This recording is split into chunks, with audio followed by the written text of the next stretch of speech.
Thank you everybody, and good evening everyone. A very warm welcome to UPL's Capital Markets Day 2026. It is a pleasure to have you with us here today, and we sincerely appreciate your time and continued engagement with UPL. Before we begin, I would like to remind everyone that today's discussions may include forward-looking statements. These statements are based on current expectations and assumptions and are subject to risks. I would encourage you to review the safe harbor statement available in our presentation. Today is not just about sharing our performance. It is about giving you a deeper, more immersive view of how we are building UPL for the future. This year's theme, Accelerating Profitable Growth, is both intentional and reflective of where we are in our journey.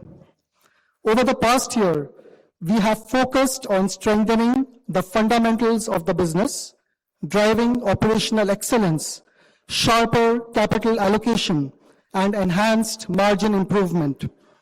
As we look ahead, acceleration for us is not just about growth at scale, visibility, and sustainability.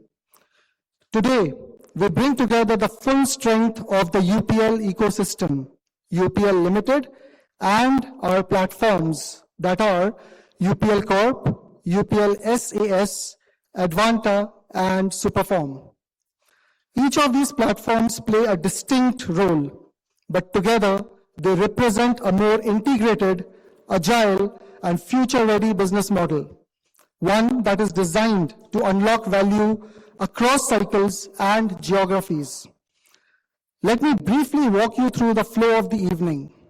We will begin with the investor presentation, where our executive management team will share the highlights of our Q4 and full year FY26 performance, walk you through the key strategic developments across platforms, and outline our outlook and priorities for sustained profitable growth. Our presenters for today are Jay Shroff, Chairman and Group CEO, UPL Ltd, who will set the strategic context and outline our path forward. Bikash Prasad, Group CFO, UPL Ltd, who will take you through our financial performance. And our platform leaders, Mike Frank, CEO, UPL Corp, Ravi Charukuri, CEO, UPL SAS, Bhupen, CEO, Advanta, and Raj Tiwari, CEO, Superform. This will be followed by an interactive Q&A session, and we encourage you to engage in it actively. Kindly ensure your mobile phones are on silent mode during the presentations. Following the formal session, we invite you to join us for the experience zone, high tea, and networking. For those of you who are joining us in person, I would strongly encourage you to spend time at the experience zone after the presentation. You will find platform exhibits from our 4 platforms, offering a closer look at the technologies, solutions, and capabilities that are driving our growth.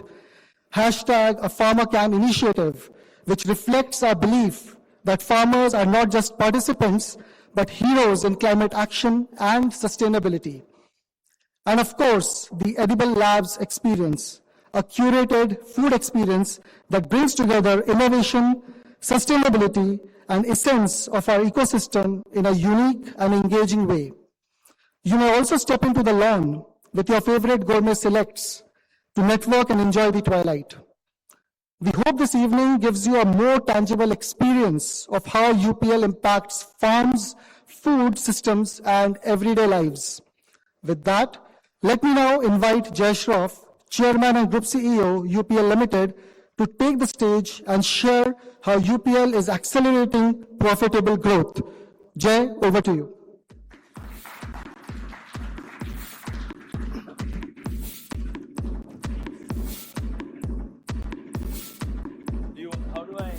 Do I change the slide?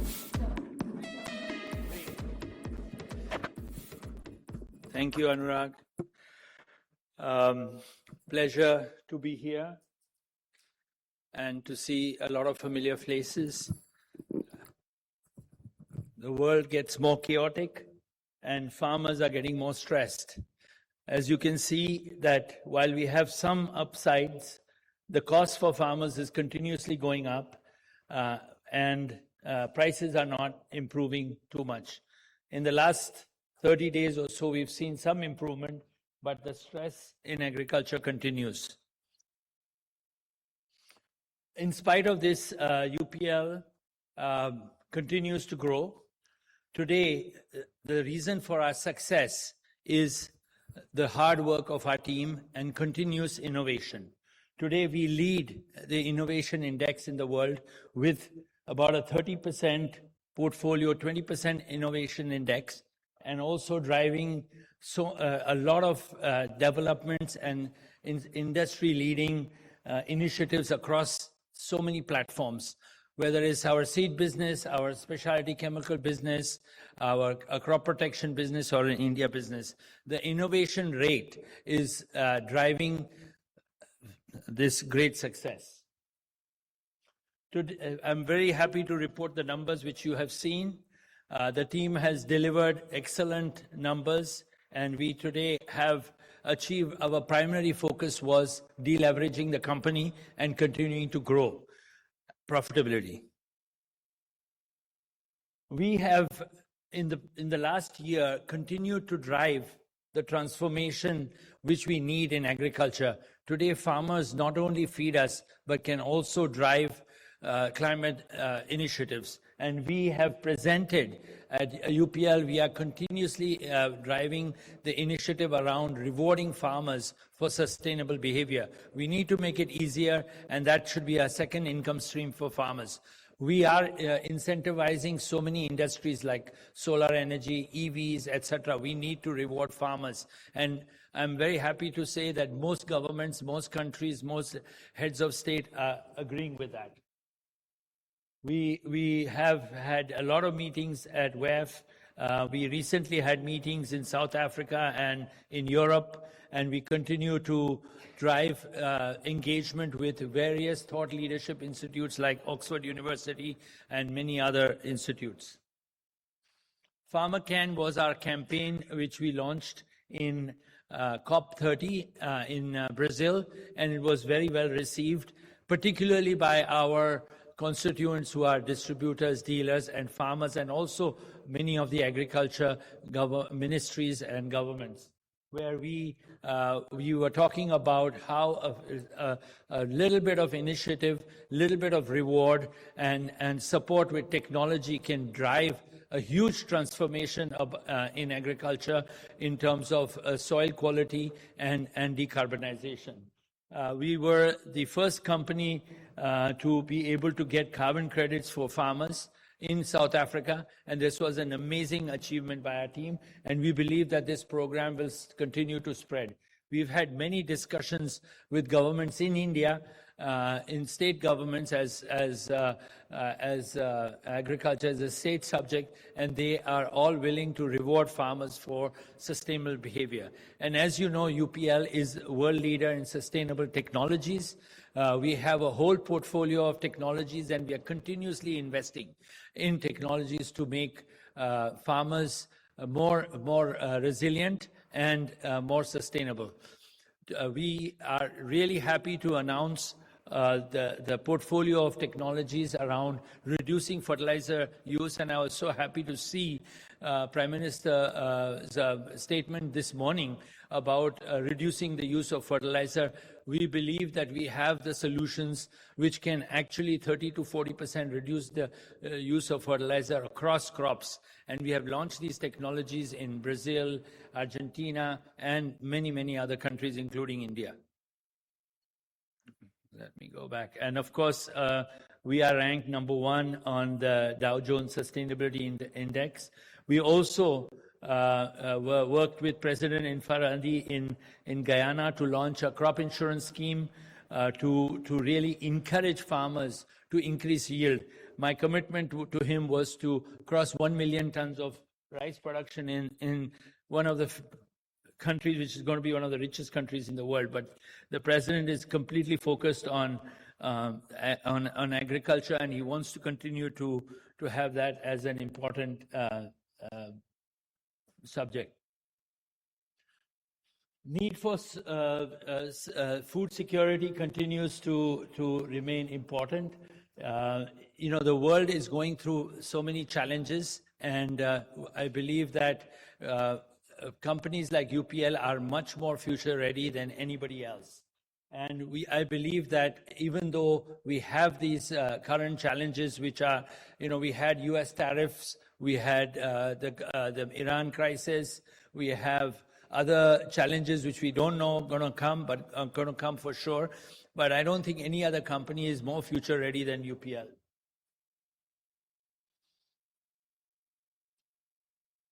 So across all the platforms, we've seen good growth, and you will see from the individual company presentations and their CEOs how we've been able to continue to grow each platform. UPL continues to invest in the future, and we believe that we will continue to lead the growth in the industry. Today, we are probably the fastest growing company in our sector worldwide, and I believe that we'll continue to do that with the risk pipeline we have and with the investments we've made.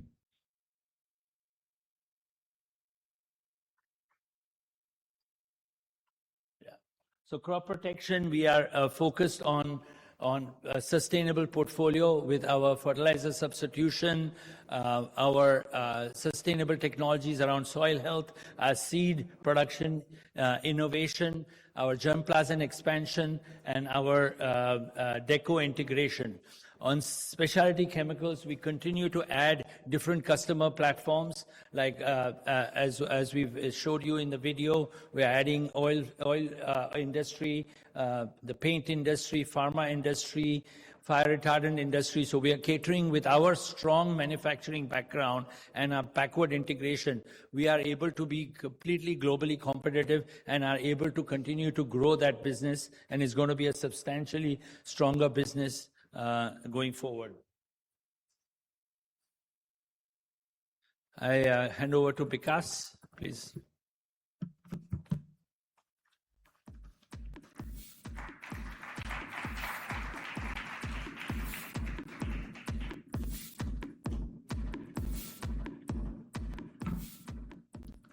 Once again, a warm welcome to all of you on behalf of UPL family. A year ago, same venue, similar audience, I was introduced to you as CFO of UPL Group. Didn't know then that the journey was going to be so exciting, enriching, and purposeful. Over the last 1 year, I had the opportunity to engage with many of you, from the analysts, rating agencies, investors, fund managers, bankers, and each of you have really provided your candid and honest feedback about your expectations and what we can do to improve the performance, reporting, transparency from UPL side. And I recollect there were 5 feedbacks or inputs which were given to us. And I would like to call you those feedbacks that were given. The first one was that, can we look at financial reporting in terms of consistency, including the right KPIs, and bringing the full disclosure. The second was that while UPL grows well on the EBITDA level, but below EBITDA, 4 line items, which were like FX losses and gains, exceptional items, net finance cost, profit and loss from JV and associates, which last year accounted for about 60% of the EBITDA. Last year our EBITDA was slightly up more than 8,000 crore, and 60% of that 5,000 crore were these 4 line items, where market felt that they have a difficulty in understanding the number. So that was the one expectation, that how can we work on those 4 items which are 60% of our EBITDA. And that will also help us to bring that focus on bottom line which is net income or PBT, PAT after MI, and the net income margins, which is the PAT margin. It will also help us to improve the returns, whether it's ROCE or our return on equity. And the last one was about the debt and the liquidity for the group. Market was concerned after FY2024 impact, our industry performance, UPL performance in terms of our profitability, and level of debt going up. Market was concerned. Market was also concerned about the liquidity to meet the short-term obligations. And the last 2-3 quarters, it has been consistently raised by the analyst and others during the earning calls about our short-term obligation. And probably it got more momentum after the Middle East crisis, where the prices of raw materials and finished goods started to go up. And there were concerns about the increase in the working capital and whether UPL will have the right level of liquidity to navigate these challenges.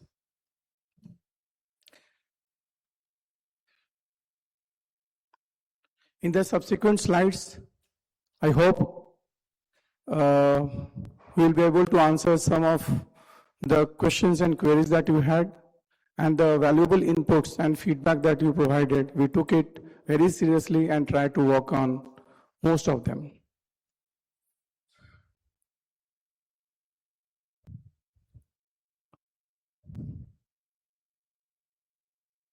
So starting first with the liquidity, because recent phenomena after the Middle East crisis, that is really an area to look at.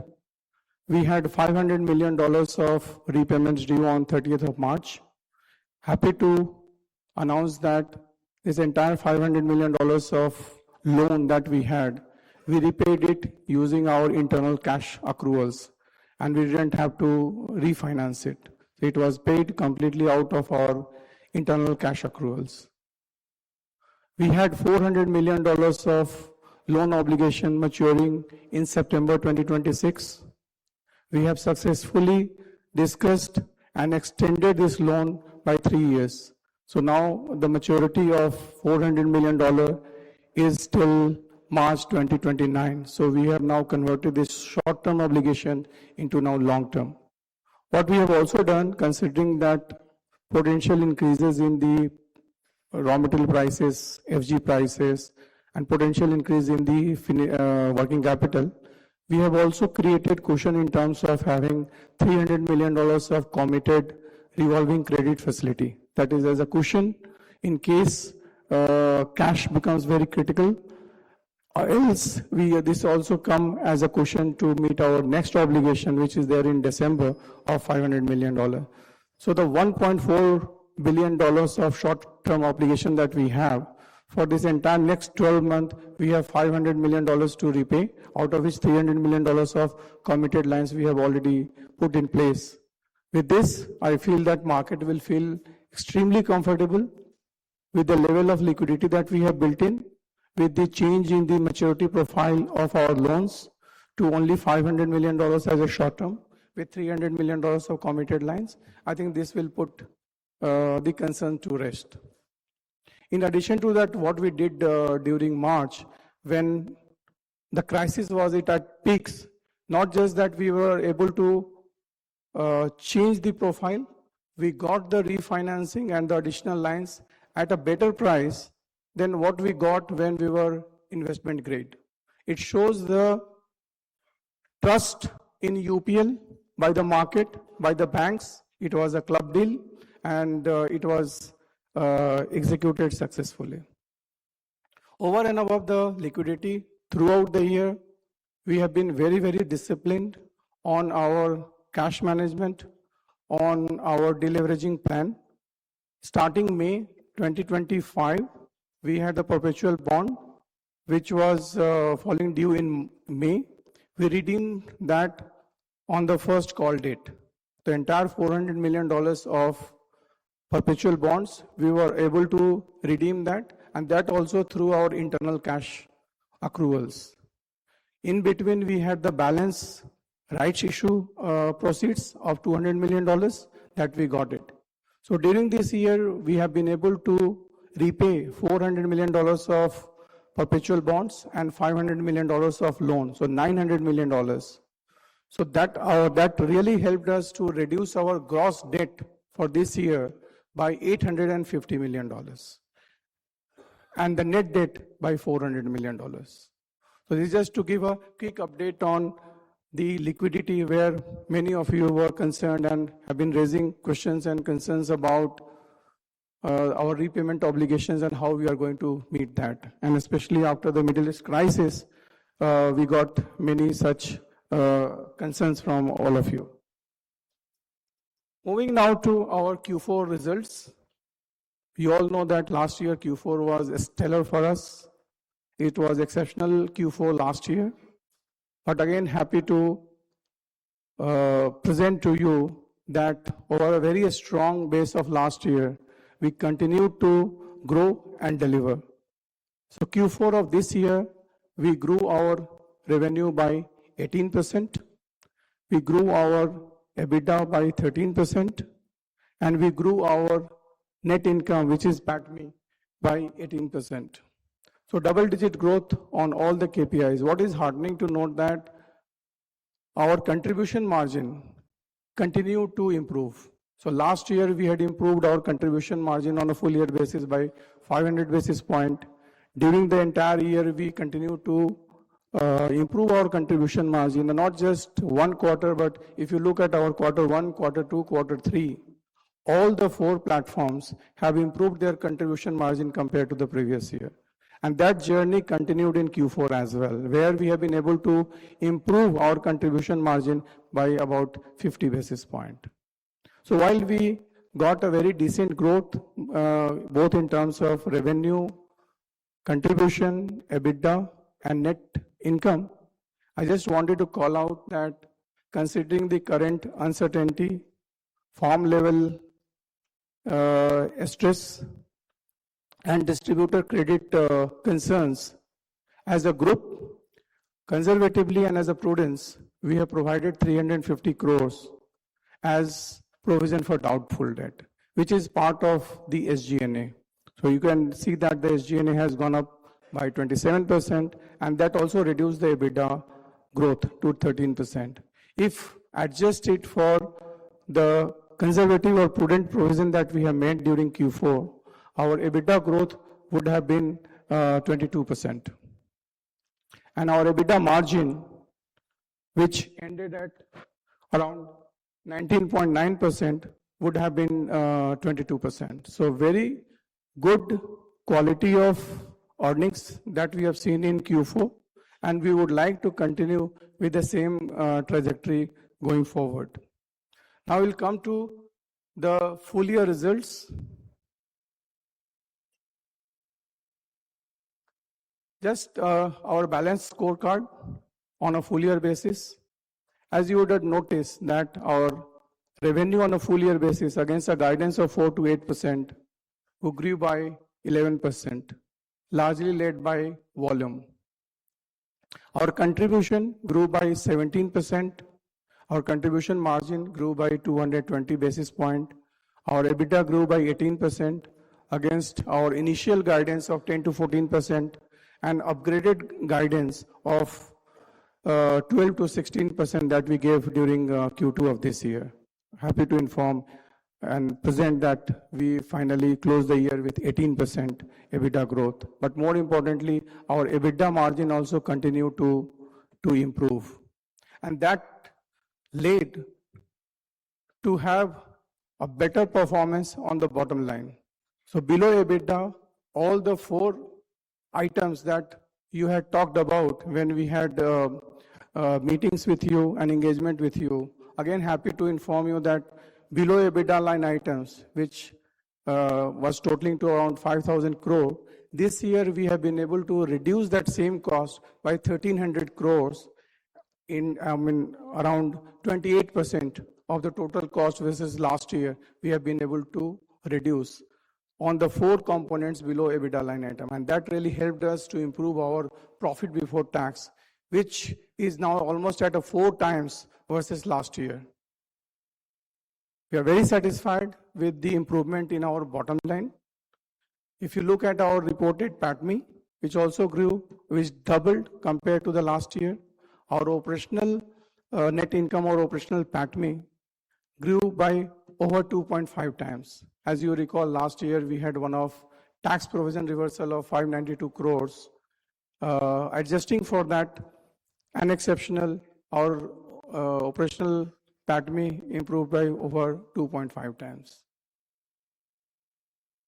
Last year, we talked about our capital efficiency, capital productivity, and we had a significant release of working capital, and that led to a very healthy cash flow.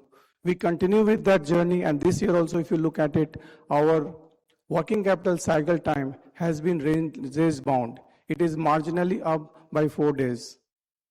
If you recall, during the last capital market, we had called out that while we achieved 52-53 days during the last year, but it's not sustainable. We will be comfortable more between 60 to 65 days of cycle time, while the team again has surprised us with a much better cycle time than what they had told us. So this focus on capital and the cycle time will continue, and that will drive our efficiency and the cash flow for us going forward. CapEx, we have always guided the market about, for this year, about $250 million between tangible CapEx and intangible CapEx. We ended at around $261 million. We talked about the gross debt, which is lower by $850 million from $3.8 billion, which was in FY 2024. Now it is down to $2.3 billion in 2026. A reduction of 40%. Our net debt, which was $3.1 billion in FY24, is now at $1.6 billion, a reduction of 48%. And that really helped us to reduce our gearing ratio, which stood at 4.6 times in FY24, reduced to 2.1 times in FY25, and further reduced to below 1.6 times, better than what was the guidance given to you. And our returns further improved compared to the last year. Almost we have doubled our return in terms of return on equity. So this is the balanced scorecard for us as a UPL group. You will see it gives me immense satisfaction to report this set of financials to you when we see that we are not just growing on our top line, but we are improving our quality of earnings through the margin expansions. We are improving all the noises below EBITDA line item. That is leading to improvement in our bottom line. We are very disciplined on our debt management. We have significantly reduced our debt. We have significantly reduced our gearing ratios, and our returns are also doubling. So overall, this is the balanced scorecard for FY26. This is the line-by-line P&L. Broadly, I've talked about the key drivers of the P&L and balance sheet, but you can look at it line-by-line P&L, where you can see that on a full-year basis, our turnover increased by 11%. Our EBITDA increased by 18%. Our contribution margin improved by 220 basis points. The four boxed item is what I talked about, has reduced by 1,300 crores or 28% in terms of the cost. And overall, on our operational PATMI basis against 714 crores of last year, we ended at 1,860 crore, more than 2.5 times. This is just the more details about the different drivers or the different KPIs in the P&L. If you look at revenue, all the four platforms continue to grow. Only on the India SaaS business, because of the monsoon effect, we have a flat revenue. But if you look at Advanta, which had a stellar growth rate over the last many years, continue with this trajectory, and this year also they grew their top line by 23%. UPL Corp, which is our global crop protection business, grew their top line by 11% amidst all the global certainty and the macro impact. Superform, while you can see a small number in terms of the growth, but as you know that almost 80% of the business is the CMO, and on a CMO we have a cost plus margin structure. So while the margins are protected, but with the falling input prices that we have seen during the last year, the revenue also got reduced. It didn't impact their returns or the profitability, but just the top line got reduced because of the CMO model and the cost plus margin structure. But overall, I think all the platforms have done very well compared to the last year in terms of the top line. The UPL Corp growth has largely been led by volume. India's SaaS business, while we are not seeing it in the numbers, but the new product launches, the product mix has been exceptional during this year. Advanta continued this trajectory. They are expanding in the new geographies, expanding to new crops, and further consolidating their positions in the dominant countries where they have that presence. And Superform, a year ago, the mix between ag and specialty was about 70-30. Now this year it has moved to 28% specialty and 72% ag. So the proportion of specialty chemical as part of this Superform is increasing, and we are seeing that in many advanced chemistries and downstream derivatives, we have huge opportunity, and many of the global players are in discussions with our team to secure our capacity for long term.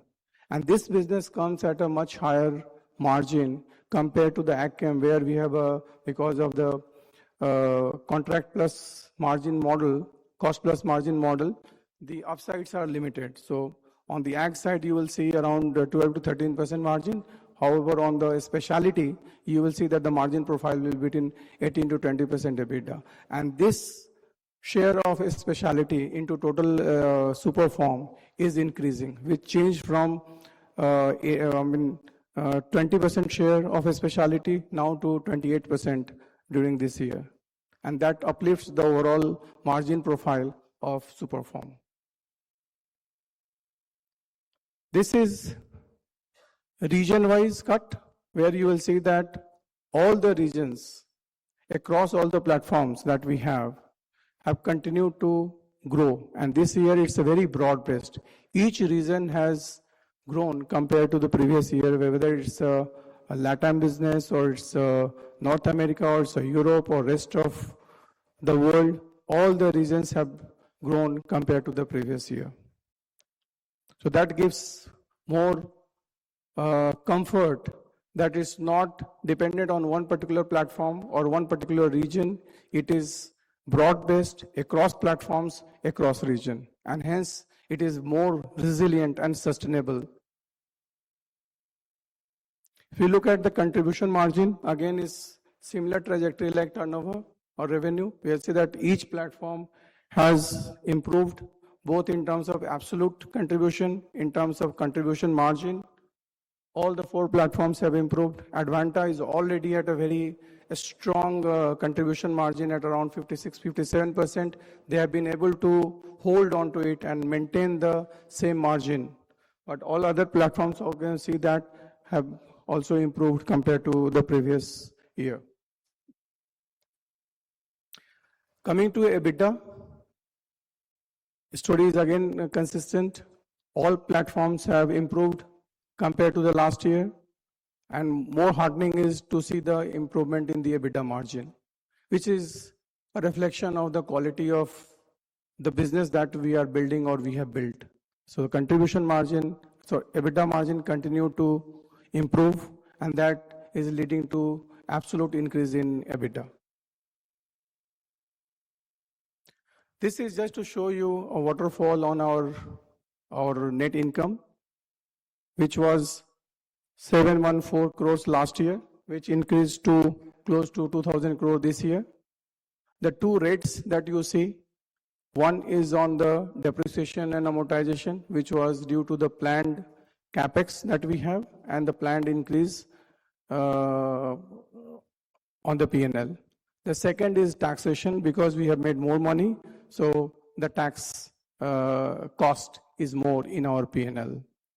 And in tax also, while we can see that the amount, we have been extremely prudent and conservative while recognizing our DTAs.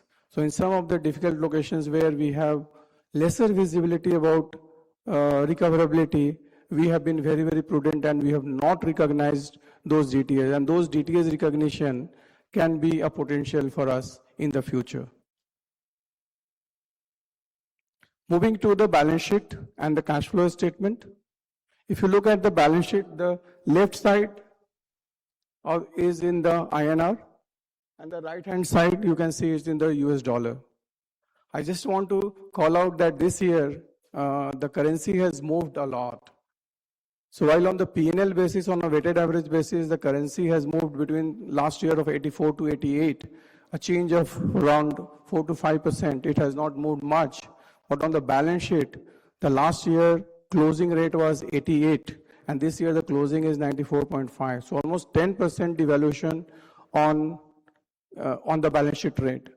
What it does is that our functional currency is dollars, and all the globally the assets that we hold, say fixed assets, it's all dollarized, and those dollar balances of fixed assets are converted into INR using the closing balance sheet rate. So this year when we converted the fixed asset at the closing rate of say 94, we got much higher fixed assets amount versus the same asset at 88 during the last year. So that notionally showed you an increase in the fixed asset value. As you can see here, the fixed asset last year was 41,000 crore. This year is showing 45,000 crore, an increase of roughly 4,000 crore. It's not the increase. It's just because of the currency translation. So if we don't report it in properly and the right way to look at it in the constant currency and the dollars, it will be misguiding you and it will not give you the right perception. So on the right hand side, if you look at it, is how you should look at the balance sheet in the current currency turmoil situation, where the fixed asset actually, the balance has gone down because of depreciation, higher depreciation and amortization, and very disciplined capex that we had. So overall, our FA has gone down, fixed asset has gone down. But if you look at just the INR balance, it will not give you the right indicators. And same thing can happen for our gross debt and the net debt also because of the conversion. So the right way, I will guide you that you should look at whether it's the debt number or these assets in the dollar terms. So balance sheet again very healthy because we could reduce our gross debt and net debt, strengthen our balance sheet. Because of very healthy net income, PATMI, our equity also grew by $241 million.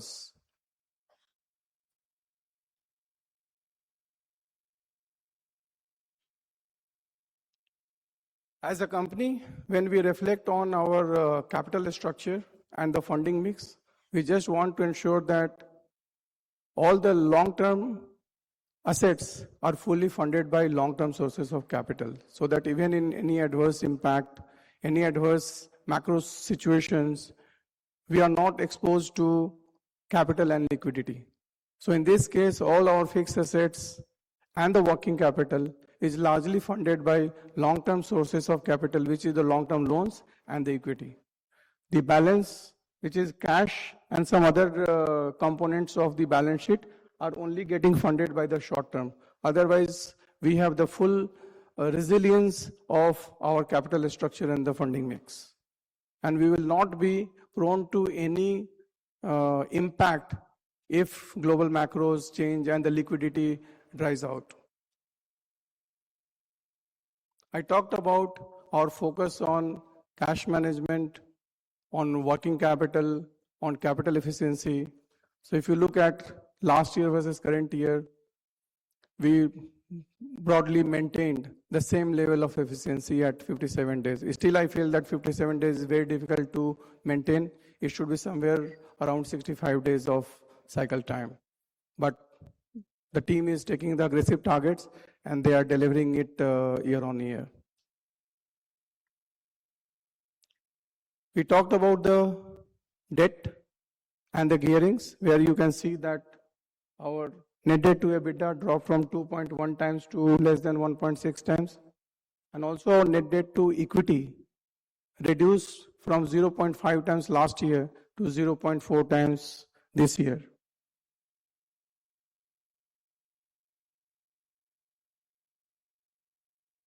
And the last on the cash flow. Again, happy to report that we have a very healthy cash flow of over 3,000 crore during this year. The last but one, the line you can see on the right hand side is for the full year, 3,226 crores of positive cash flow. And this is the cash available to the equity holders. It's a FCFE. It looks lower compared to the last year, but last year, as you know, that we had a significant squeeze in the working capital from FY24. And FY24, our working capital cycle time was 84 days. And then from 84 days, we brought it down to 52 days. And there was significant release of working capital had happened. So going forward, we will not see a release of working capital because we are already at a very tight cycle time. So we will not see a release of the working capital through the second line item, which is the change in the working capital. But what is heartening to see in this cash flow compared to the previous year, that all the foundational component of cash flow or the structural component of the cash flow have done much better than last year. Whether it is in improvement in EBITDA, which is by more than 2,000 crores, or reduction in the interest cost, reduction in tax cost, reduction in other components of the balance sheet of non-current current assets, every single component in the cash flow, we have delivered better than the last year. We have delivered strongly. The right way to look at the cash flow also is that we have a seasonal business. Now you are seeing the working capital cycle time of say 56, 57 days and a level of cash flow release here. But again, in Q1, you will see that the cycle time has gone up. The net debt has gone up. It will further go up in Q2. Cycle time will go up. And then Q3 will remain largely flat. And Q4, you will see the release. If you look at Q4 cash flow, you will see that almost $1 billion of cash flow is released each year during Q4 because of the seasonality that we have in the business. So the right way to look at cash flow is to adjust it with the change in the working capital. And then look at what is the cash flow that we are generating. That is the right way to review the cash flow. We have given both the numbers. I will leave it up to you to how do you analyze cash flow when you look at UPL. With this, I will now hand it over to Mike.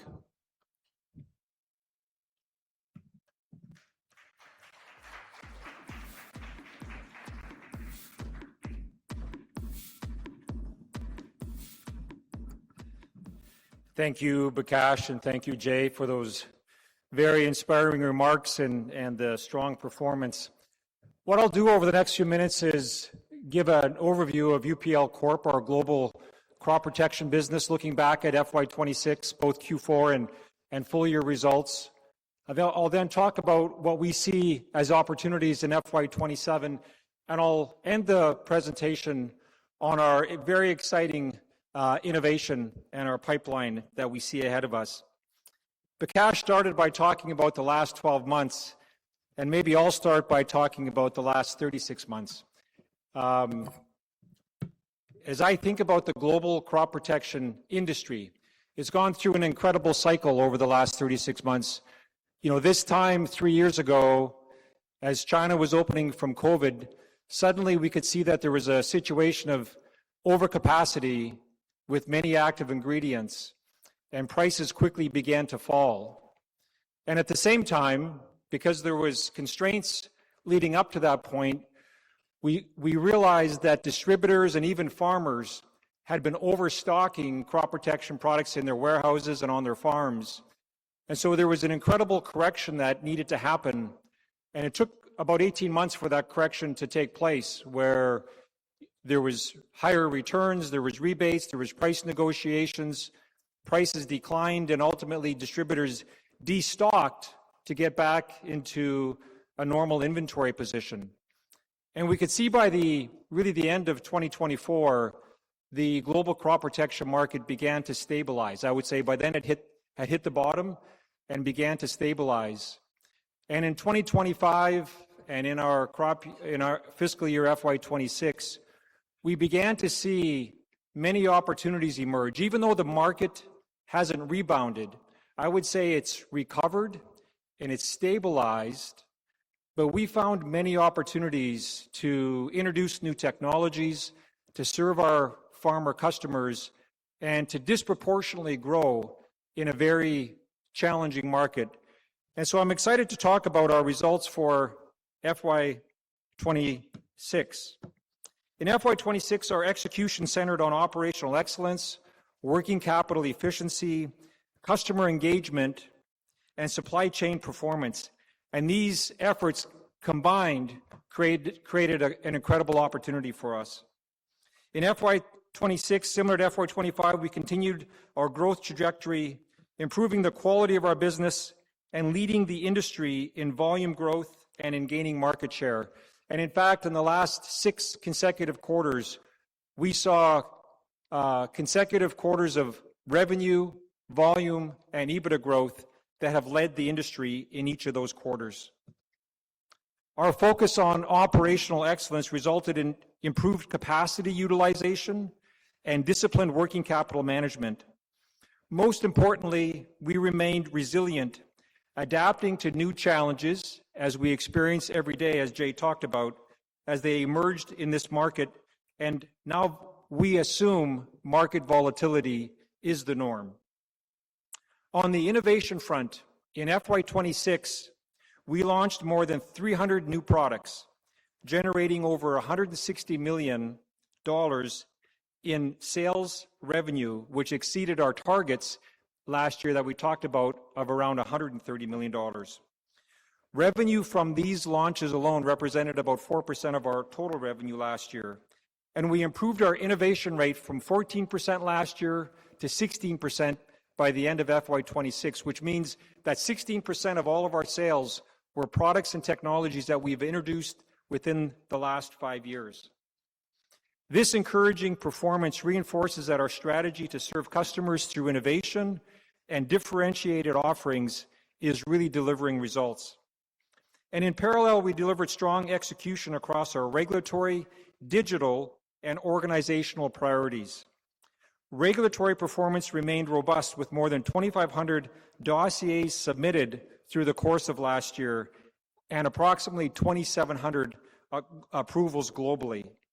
On the R&D front, we made encouraging progress with successful development trials on key product pipeline molecules, including cyproflanalide, our new and exciting insecticide.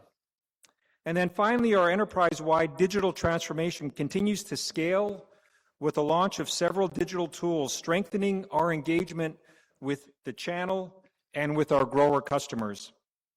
And at the same time, through our transformation, we also focused our efforts on rethinking our target operating model, streamlining operations, and continuing our journey to transform into a future-ready, high-impact organization. We now have 3 operational global capability centers that unlock efficiencies, simplify our business, and allow us to scale our operations in finance, supply chain, HR, and marketing. And we're confident that the success of these efforts has not only strengthened our foundation, but will continue to create lasting value in FY27 and beyond.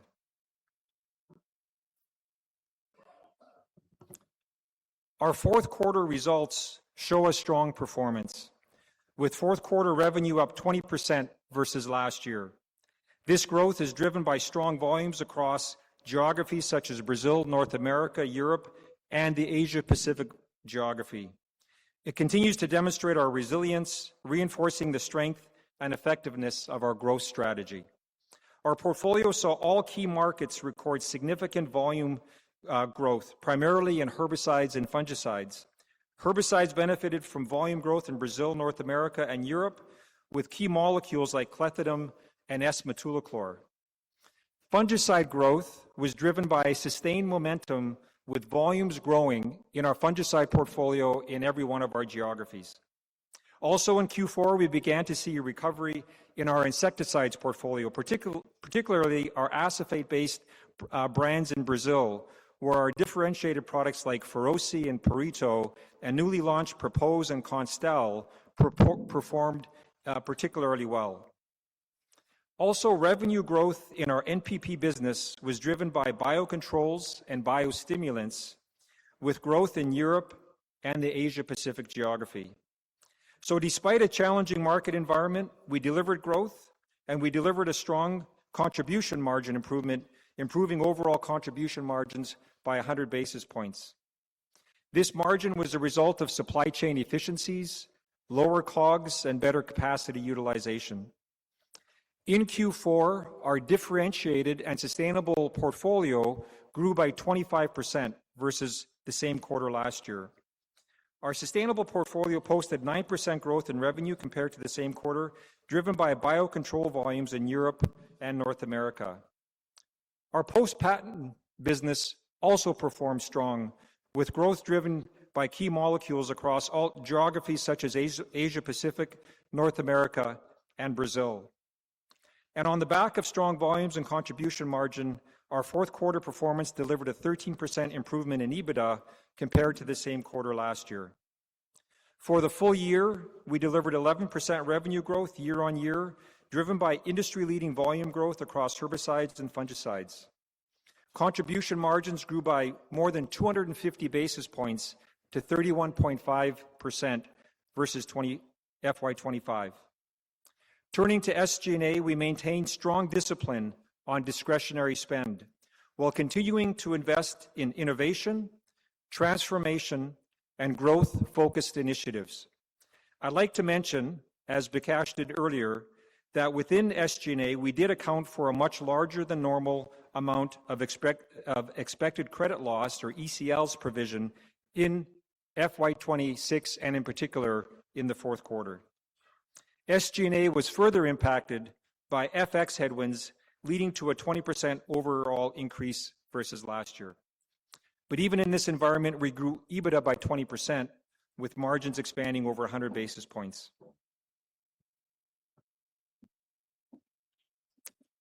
In our Q4, our LATAM region posted an impressive 21% volume-led growth, primarily from Brazil, and particularly through the recovery of our insecticides differentiated portfolio.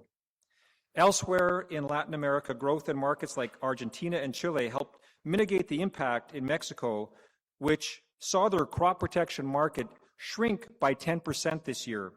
That said, even in the Mexico market, we continue to gain market share and lead this market from an overall market leader perspective.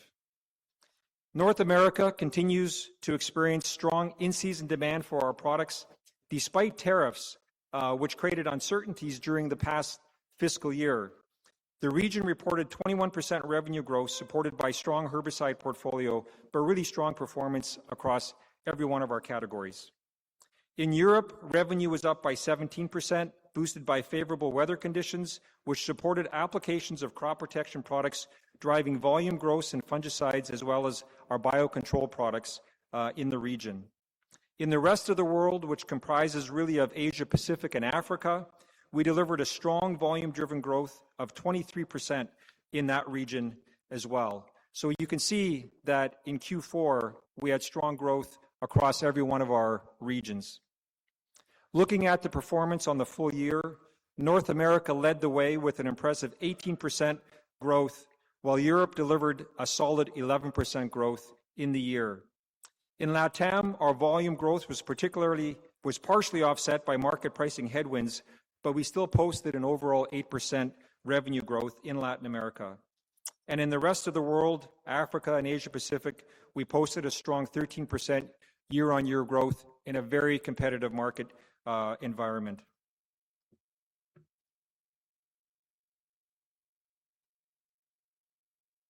Our focus on sustainable growth through innovation is clearly reflected in the strong contribution from new products. As mentioned earlier, new products launched in FY26 generated over $160 million in revenue. The majority of these launches were in our differentiated and sustainable segment, cutting across herbicides, insecticides, and plant, soil, and health products. As an example, on this slide, Nuvita, was successfully launched in Argentina, Brazil, and Thailand with bold differentiated position, and as Jay talked about earlier, as a technology that allows plants to more efficiently use fertilizer or nutrients in the ground. This allows farmers to get a better return on their fertilizer investment, and in some cases also decrease the amount of fertilizer that they need to put on the farm. We continue to drive strong innovations across all our key markets. Newly launched products generate above average margins, and they're at the core of our growth strategy. So moving to our FY27 priorities, we continue to see strong farm gate demand for our products and technologies and foresee opportunities for continued volume growth. However, as mentioned at the beginning, marketing pricing dynamics continue to structurally limit the pricing upside, especially in the post-patent segment. So our approach in driving growth in FY27 is through a disciplined, multi-pronged strategy. Firstly, we're going to continue to grow organically and gain market share. Our priority is to outpace the market by strengthening customer relationships to gain share in our core markets through strong execution, continued operational excellence, and a disciplined focus on sell-out. Our mitigation measures against the conflict in Iran and the closing of the Strait of Hormuz include focusing on disciplined sourcing, agile supply chain management, and pricing actions to cover higher costs. To date, the overall market reaction has been uneven, but we are focused on what we can control, and that we believe our actions will enable us to adapt to this rapidly changing environment and protect the quality of our business in FY27. Our second key strategic focus area is margin expansion, driven by innovation and differentiated growth. We are scaling innovation-led growth by accelerating growth and shifting our overall mix towards higher margin, differentiated and sustainable solutions, including our NPP and ProNutiva solutions. This strategic shift not only allows us to deliver more resilient margins in a volatile environment, but also positions us structurally for higher quality growth, underpinned by innovation, sustainability, and closer engagement with our customers. We expect our new product launches this year will generate in the range of $115 million in new revenue, with over 100 new products that will be launched across all regions this year. These new products cut across all segments of fungicide, herbicides, insecticides, including new products in our NPP portfolio. However, just as important, new products that have been introduced in the last 5 years will also grow disproportionately in our mix in FY27, which will lead to an innovation rate closer to 18% as we close out FY27. And finally, our third key strategic focus area is to further build our lean, high-impact organization that's scaled for growth. Following the success of our transformation initiative last year, where we simplified our operating model, this year we're building on that foundation, creating a lean, high-impact organization. We're deploying automation and global capability centers where we are scaling growth and increasing our productivity and efficiency.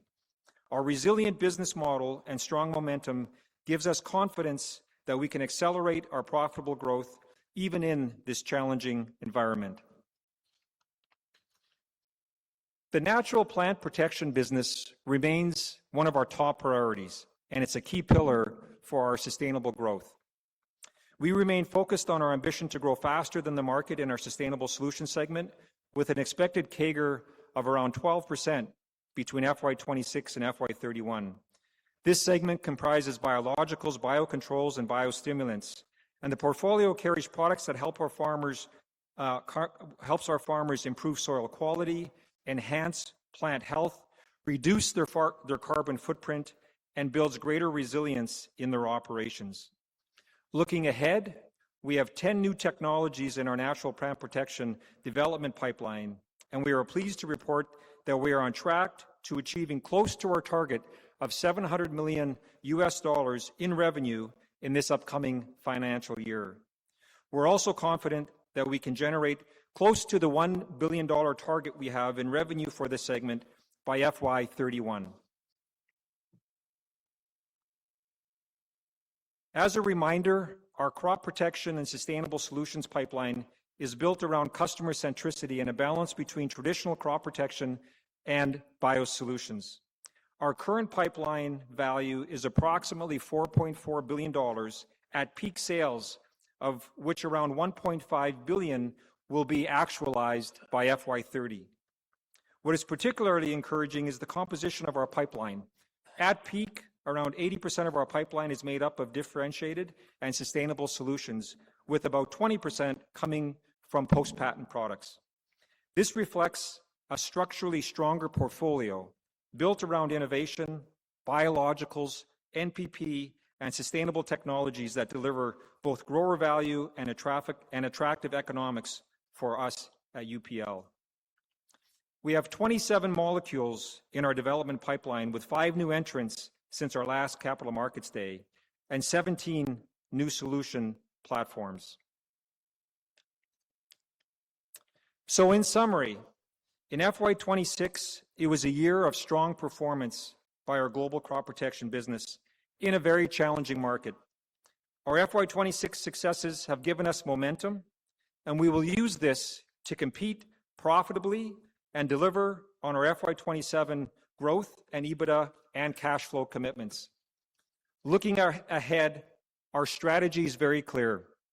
We are focused on driving strong organic growth while continuing to gain market share across all of our core markets.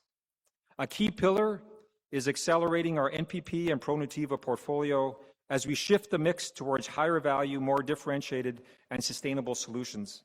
And at the same time, we're reinforcing our cost leadership through operational excellence, improving efficiency and productivity by leveraging AI and advanced tools across the organization. This combination supports continued margin expansion, underpinned by strong financial discipline, efficient working capital management, and consistent cash generation, ensuring profitability and sustained growth. Before I conclude, I'd like to thank our highly engaged teams around the world for their dedicated efforts, as well as our valuable channel partners for their continued support, driving together with purpose to help farmers increase their resilience and improve their sustainability. Thank you. With that, I'd like to call up Bhupen to talk about our seed business.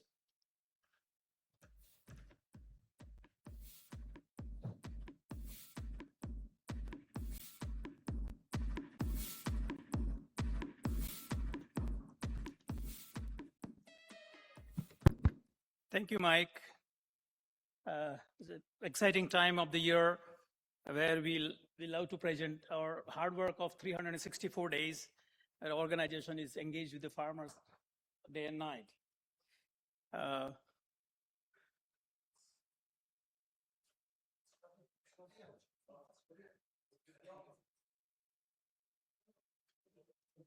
No, I can change it. Oh, I came early.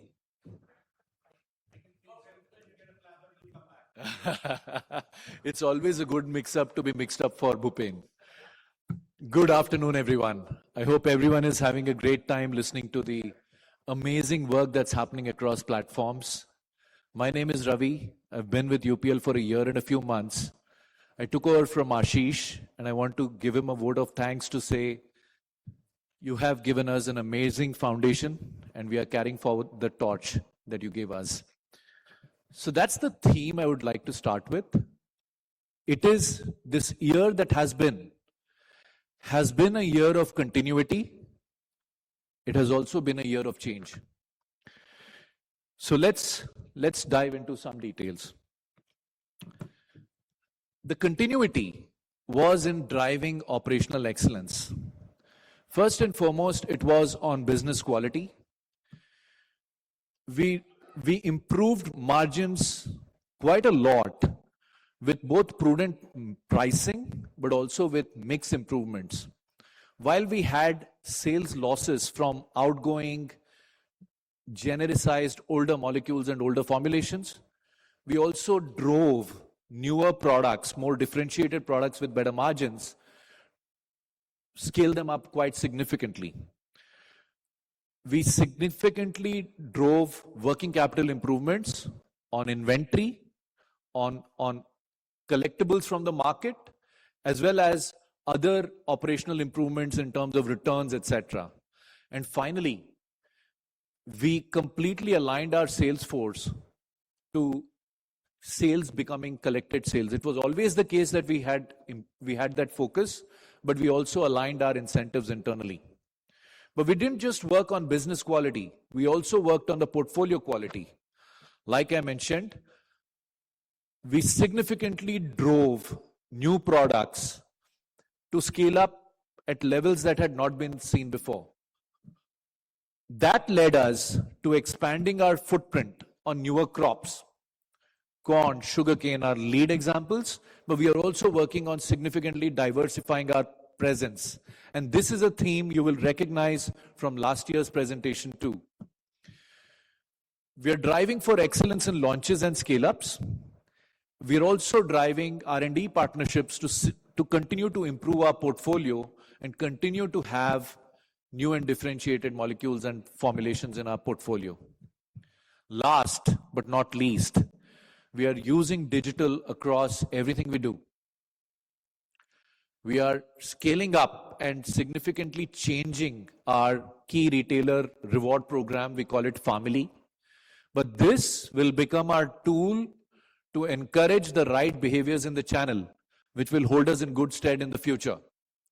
Similarly, we are using our internal field force applications to drive more aligned behaviors on the ground, to drive greater success in scale-ups, and to ensure that everyone is working towards the same aligned goals. Last but not the least, we are using AI and ML for things like forecasting, Mike mentioned that, but also for predicting default risk and thus making better use of our credit to the market. With all of that stuff, let me talk a little bit about how the year was. Q4 for us is a very small quarter. It's also a quarter where there's much lesser consumption and a lot more positioning of inventory for the next year. This year, we chose to position inventory closer to the consumption. So that was a deliberate move, which has improved the quality of our business. In addition, as we started seeing the supply chain disruptions coming through or the cost disruptions coming through, we already took our price moves in the month of March when many other companies were waiting till April. Despite all of that stuff, we did land up with the year remaining flat. I would actually call it revenue preservations. We preserved our revenue in the face of many headwinds. We had existing revenue pools in formulations and brands which were phased out, close to 150 crores worth. We had a very tough monsoon, especially focused on the markets that are the strongest for us. And that was another 100-200 crores. We had revenue pools facing extreme price erosion across all industry participants. Despite all of that stuff, we scaled up the brands that we focused on in a way that we ended up preserving our revenue while significantly improving our contribution by 19% and EBITDA by 24%. This is quality of business which will help us as we continue to scale up and improve the business. It will help us to start delivering results both in top line and bottom line. And that brings me to the last important point. We are focusing on 3 pillars to drive our competitive advantage in the market. Pillar number 1 is what we call launch big and scale fast. It's about taking full advantage of the new and differentiated products that are coming our way. We want to ensure that we are leaving no stone unturned in driving scale up of those products and driving them across crops. The best part is all these new products are applicable across crops. They are helping us in our crop diversification effort. We've aligned our team incentives to this strategy, to the strategy of hyperscaling the new brands. We're also using our technology or tech, digital, in our field force in order to measure, make every activity highly accountable, and drive excellence in both digital and influencer marketing. The second big pillar is deeper channel engagement. It starts with the elite. For all our elite customers, we've launched Open Ag Partners. It's a way for us to honor, recognize, and invite our biggest partners to have an even greater skin in the game in our growth. We are leveraging family, like I said, to not only drive the business, but also drive the right behaviors. And finally, we've begun fine-tuning our distribution network to give greater skin in the game for our best partners, and also slowly, allow for partners who are not aligned with us to move on. And finally, we are using every asset available in our hand, whether it is the spray machines, whether it is the digital distribution network, whether it is our sustainability program, including our carbon programs and our wonderful sugarcane programs, as well as value chains. We are putting all our assets together to become much more competitive in the market than merely the portfolio would allow. And this way, we have a very fond outlook for the future. With that now, hopefully I get it right this time, I invite Bhupen to take over.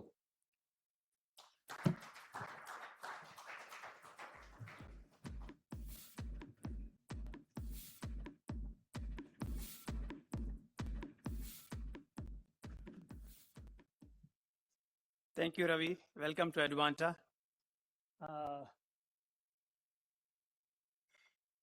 Very, very happy to report to this year again. The Advanta journey of profitable growth continues year after year. The key contributors are leading crop portfolio.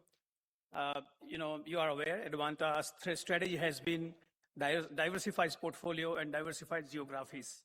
These are extremely important to protect our growth from the vagaries of nature, which is a common thing in agriculture.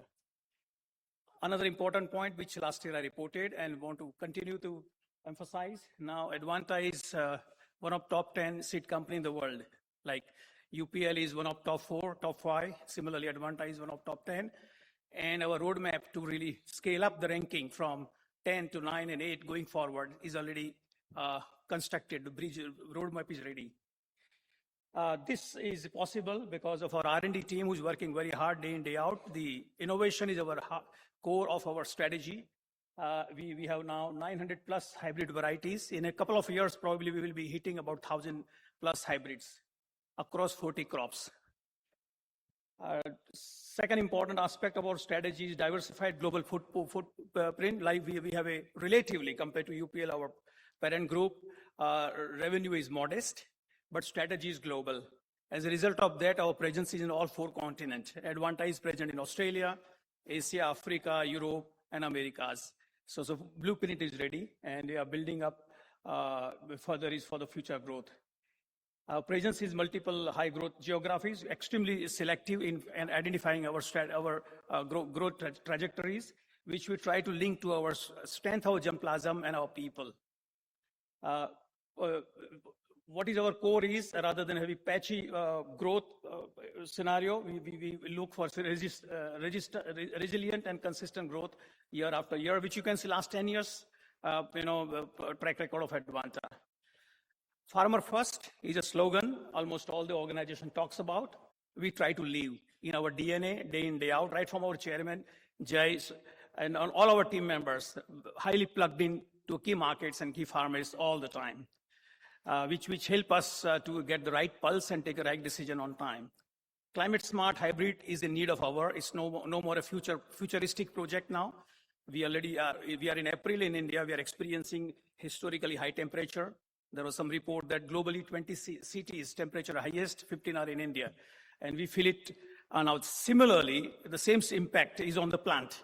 I mean, we have a leg actually, we move away from the heat and go to the air-conditioned rooms, but plant cannot do that. Plant, they have to survive in the same land, and therefore, what kind of plant design adaptation has to be developed is something which our R&D team is plugged in and working day in, day out to make sure that the plants are resilient and can handle this heat and the change in the atmosphere very fast. Digital tools, again, the digitalization of the processes in various functions is accelerating further with the group level initiative at a data and analytics center in Bangalore.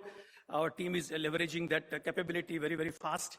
Started deploying in R&D and College Station in USA. In fact, a couple of days back, I got a report that we pilot run with the AI.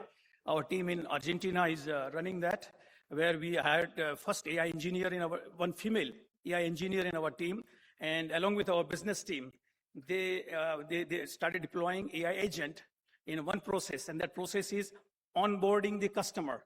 In Argentina, onboarding customer is a long process. And because of this now, they can finish in no time, and then the transaction can start very, very fast. One pilot project example. Fourth important point, which is a core of our strategy, is innovation-driven R&D platform. As I indicated earlier also, the core of any seed company.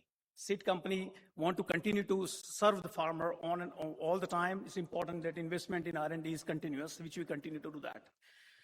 Integrated global supply chain. We design our product portfolio in such a manner that we optimize supply chain. I'll give you 2 examples. Let's say in Asia, our prime drivers are vegetables and the tropical corn. So when we select the product portfolio or the corn product portfolio for Thailand and for Vietnam, Philippines, Indonesia, and India, we try to make sure that out of, let's say, 10 hybrids in each country, at least 6, 7, 8 hybrids are more or less identical. If this is a kind of screen, based on that, we take a decision which allow us to have a 60% plus overlap of the business portfolio. As a result of that, we are able to manage our business cycle, to use the Vikas language, the cash flow cycle, we manage very well. We build the inventory in India. Suppose there is a production cost is lower in India, which is reality in Asia. In that case, we produce for, let's say, Thailand, we produce for China, etc., and then we can move it easily. So, of course, it's not as easy as I'm explaining to you, because there are a lot of permissions are required. The countries, there is a PPA, a lot of clearance are required, which requires 3 to 4 years time. But we have been able to build this entire close-knit value chain in Asia for corn. Similarly, we are in the process of building that for sorghum, grain sorghum in Americas. See, what we produce, grain sorghum in USA, is one of the most competitive and high quality.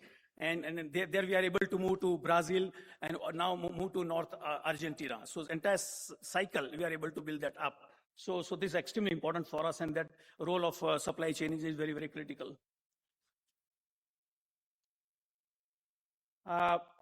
These are the results of Q4 and a full year in terms of INR crore. Q4, as you are aware, among 4 quarters is always a heavy contributor historically, which is true this year also. It continues. In Q4, our revenue was 2,198 crore, which is 23% growth. Contribution also in line with that, 22%. SG&A fully under control, 12%. EBITDA is about 33%, against one of the most profitable quarter among 4. As a result of that, when you look at annualized picture, revenue is 6,837 crore, 23% growth. Contribution in line with it, 22%. SG&A 16%, much lower than that. And EBITDA growth is about 30%. And with this margin, EBITDA margin is about 25%. This is a benchmark we maintain, try to retain there.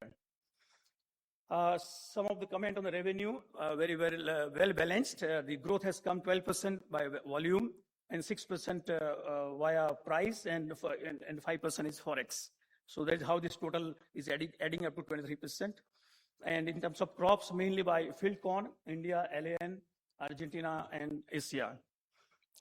In terms of margin, the volume is the biggest contributor to it, and also some of the geography we have been able to cut the cost of production dramatically.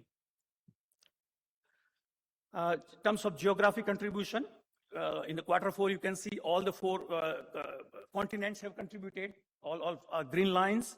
America growth is 19%, Asia, Africa 21%, Australia highest, 39%. As some of you may be aware, Australia is driven in Q4 by canola, which planting takes place in March and April, May, and then the purchase starts in February. As a result of that, we have a very record business in Australia in Q4, 39% growth. Europe, small base, about 15% growth. So all the continent contributed very well. And when you look at annualized number, America contribution is highest this year, 25% growth, Asia, Africa 24%, Australia 13%, and Europe 17%. So very well balanced by crop and by geography. The growth is very well distributed. When you look at the contribution of key crop within the revenue, number one is field corn, 40%. Grain and forest sorghum is 16%. Sunflower canola which is oilseed primarily, 15%. Vegetable and fresh corn is 10%. Post-harvest is about 17%. So we operate in 5 segments primarily, and our R&D, our resource deployment is around these segments. And all are contributed quite handsomely this year. Vision for tomorrow, we continue on the same path which have been delivering a good result to us.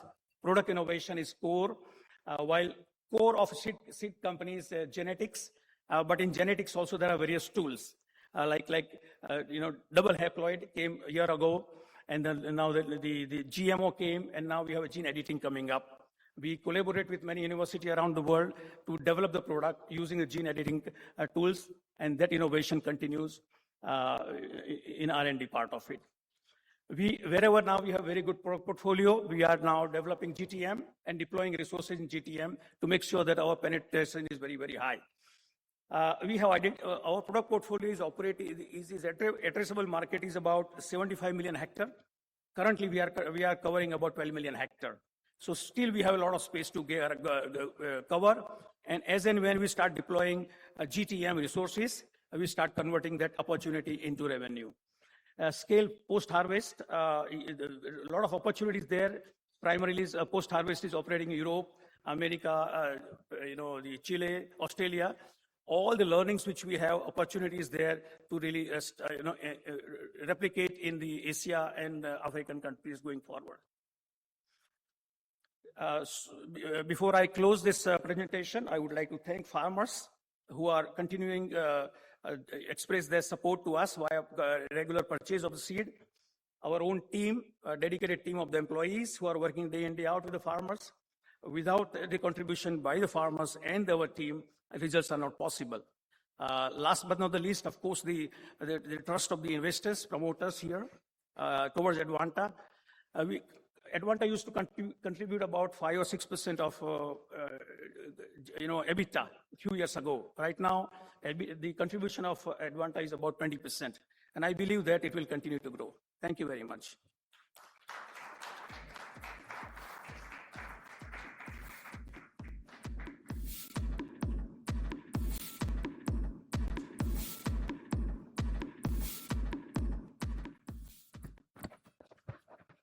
Thank you, Bhupen.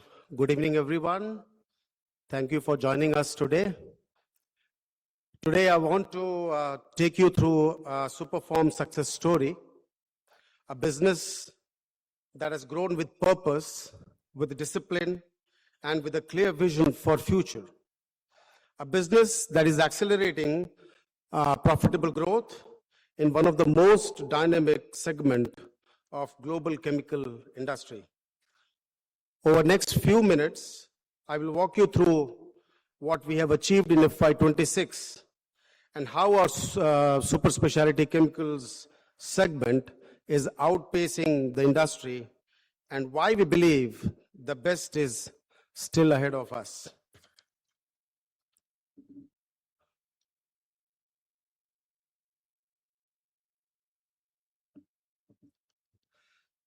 FY26 has been a landmark year for Superform, and the numbers tell a compelling story across 3 key dimensions. First, the improved business mix. Our super specialty segment, or what we call it as SSC, delivered an industry-leading growth of 20% year-on-year. This reflects a strategic shift towards a higher value, externally sold specialty chemicals. Our specialty chemicals business also crossed 1,000 crore in exports from India alone, a testament of global relevance of our industry. The second is manufacturing and supply chain excellence. We have made our operations leaner and more efficient. We have significantly enhanced the operating capacity of our key active ingredients and now delivering sustainable cost savings that are structurally expanding our margins over long term. And the third is building foundations for the future. We expanded our lubricant additive capabilities to 3 times the last financial year. We also forged strategic tie-ups and broadened our offering across various sectors, such as mining, nutraceuticals, and rubber chemicals. In short, FY26 was a year where Superform built momentum, it built scale, and built the right foundation. Now let's look at the financials. For FY26, the revenue comes in at 10,298 crores, growing 1% year-on-year at an overall level. While the revenue was largely flat, the quality of the revenue has transformed dramatically. Our contribution margin expanded by 240 basis points to 24.7%, driven by an increased share of super specialty business in our overall revenue mix, and therefore the specialty chemicals business in the overall revenue mix moved, as Bikash alluded, from 20% last year to 28% this year, and by improved product cost position through operational excellence. EBITDA grew by 10% year-on-year to 1,258 crores, with the EBITDA margin expanding by over 100 basis points to 12.2%. This margin expansion in a year where the broader chemical industry faced significant headwinds is a clear indicator of structural improvement we have made. Let us now give you a more granular review of what is driving this performance at Superform. Now, basically, Superform operates in 2 primary business segments. The first one, of course, is our active ingredient business, or we call it AI, wherein we have 2 key customers, which is a cost-plus model, which is UPL Corporation and UPL SAS. And the second one is the specialty chemicals business, which represents our solutions which we offer outside the group. For FY26, AI revenue has come at 7,403 crores, a decline of 5% year-on-year. This decline, however, is largely attributed to the favorable cost inputs, which is actually a pass-through. So therefore, this is not a demand concern. This is actually a cost optimization story. Whereas the specialty chemical business delivered 2,894 crores in FY26, growing 20% year-on-year.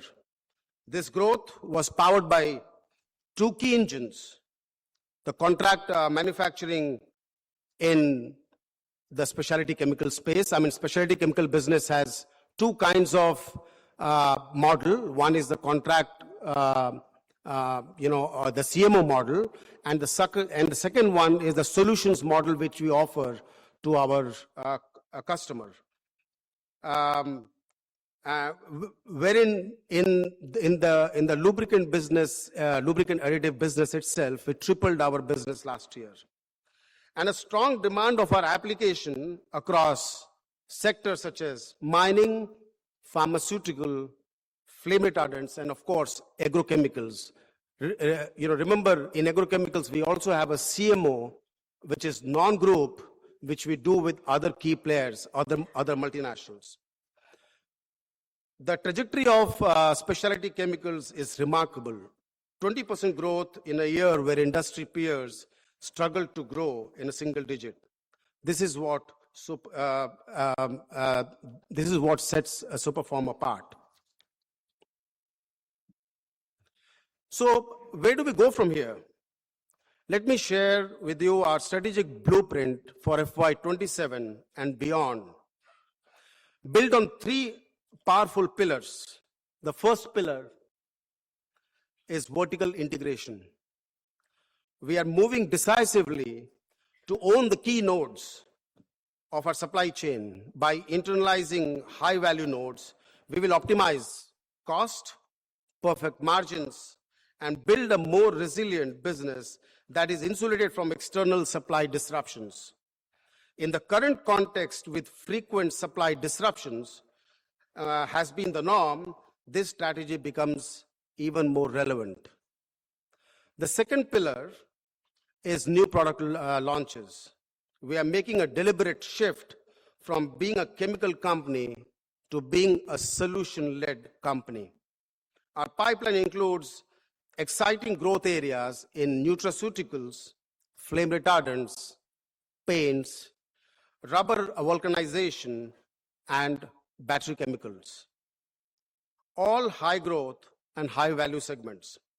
We are backing this with strategic tie-ups for both technology access and off-take commitments, ensuring that our new products have a market before they reach a commercial scale. The third pillar is building a future-fit organization. Our growth drivers going forward will be contract manufacturing and advanced chemistries. We are strengthening our internal capability pipeline, and importantly, we are embracing AI adoption to drive value across our operations, from process optimization to customer intelligence. Together, these pillars represent a business that is not resting on its FY26 achievement, but is actively building the capabilities to sustain and accelerate growth into future. Let me leave you with this thought.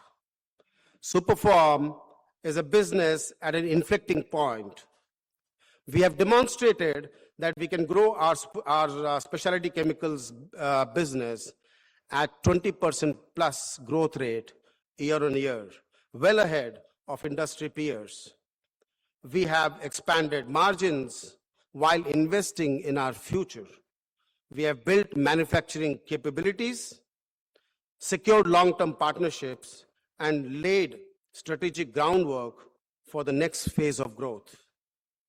We are not just a chemicals business, we are a solutions business, one that is deeply integrated with our customers, value chains across 50 plus industries and growing. We are confident in our ability to deliver sustained, profitable, and purposeful growth. Thank you. I now call upon Bikash to take forward the next segment. Thank you.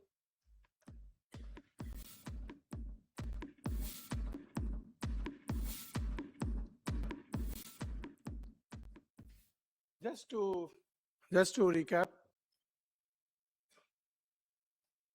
this year has been a year of transformation, a year of resilience, to show that how we have delivered on all the specific themes of financing, whether it's growth, it's a profitability, or it's a balance sheet. I think maintaining a balance amongst all the three are going to be extremely critical. This year, we are satisfied with the results that we have delivered and the balance that we have maintained between the three of them. Each KPIs are important, but how do we bring that balance is going to be critical for us going forward as well. And again, just to summarize that this year, if you look at our revenue, which grew from 46,000 crore to 52,000 crore at 11% growth rate, our profitability, whether it's a PBT, which grew from 800 crore to almost 33,200 crores, 4 times, or operational PATMI from 700 crores to 1,900 crore at 2.5 times. We have focused on balance sheet this year, and that has really helped us to reduce our debt and improve our gearings, and more importantly, our return on equity as well. And this focus will continue in the years ahead as well. And again, I just want to thank all of you for your inputs, for your feedbacks, and that will really help us to always strengthen our business, strengthen our performance, and we'll keep getting feedbacks from all of you. The last part of this is about giving the guidance for the next year. I know many of you have suggested us not to give the guidance. Some of you are optimistic bunch of people also who are asking to give a full year guidance. So it's always like dil mange more. We have to look at what we can deliver, and we are cautiously optimistic about Q1. We are already 40 days in this quarter. We have some visibility about our Q1 results. Still, we do not know how the Middle East crisis will unfold, how the supply chain disruptions will lead to increase in the price, the cost inflation, and how much pass-on impact will happen to the market. So there are many ifs and buts. So at this point in time, we are only guiding you for the first quarter FY27 outlook, which is a revenue growth of 10 to 14%. If you would see the last 3 years, the best revenue growth we had during Q1 was 2%. You also know that the Q1 usually is our slow quarter. Q3 and Q4, when Americas start, that's the main, the 2 quarters for us. Q1 is slow quarter. And the last 3 years, we have been broadly flat to negative. But this year, we are cautiously optimistic, and we are providing a guidance on a 10 to 14% revenue growth. On EBITDA, with the operating leverage that we will have, we are again guiding you between, say, 14 to 18%. Again, if you recall last Capital Market Day, for a full year, we had guided about 10 to 14, upgraded to 12 to 16 during Q2. And this year, for Q1, again, which is a slow quarter for us, we are guiding for 14 to 18%. While we are guiding on Q1, we'll remain focused on the key initiatives that we have been driving and will continue to drive, whether it's a rationalization of our portfolio, rationalization of our SKUs, or also looking at some of the countries not performing. If we can rationalize it, change the business model, or if nothing works out, exit those countries. We are very focused on improving our plant utilizations, and we are looking at each and every plant that how we improve for the utilization. Can we rationalize that? Those are again continue to be our focus areas going ahead. All that will lead to improvement in our quality of earnings. So I think that is going to be the key. This year it has really helped us. Going forward, we'll continue to focus on the quality of earnings. Cash flow focus, capital productivity will continue to be our focus. And having the deleveraging plan, while we are almost there, we have guided now between, say, 1.2 to 1.5 times in the medium term, and we are quite hopeful of achieving that shortly. But just point to note that below 1.5, once we achieve that, we would like to probably stay at that level, as reducing it further can impact our return on equity. So in our capital structure, we will have to look at what is the most optimal capital structure, which drives our bottom line through the lower interest cost, have a decent gearing, but at the same time also have better returns. So we'll continue to look at evaluating our capital structure and taking the necessary calls as per that. So with that, the floor is open to Q&A. Thank you.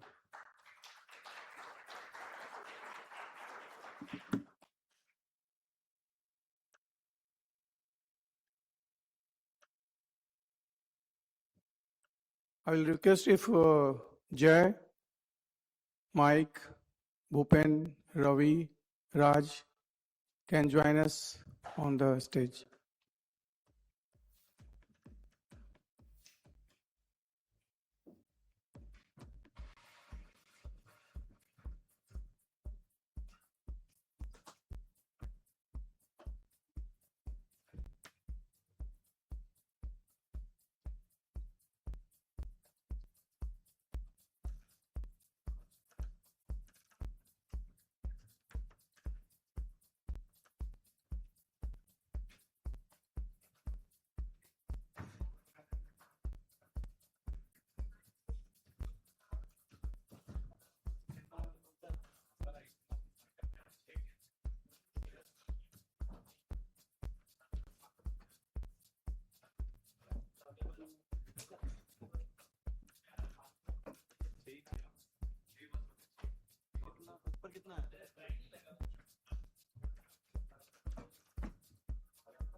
You want to?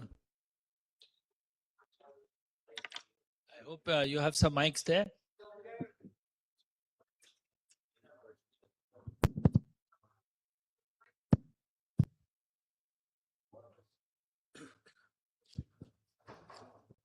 So, Anurag, you want to come up and moderate and choose the people? Or?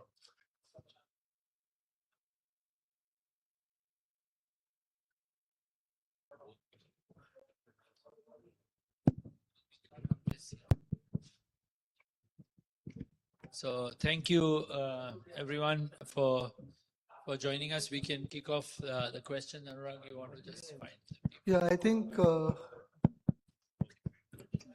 okay, just give us a minute. Just give us a minute. Yeah. Hello?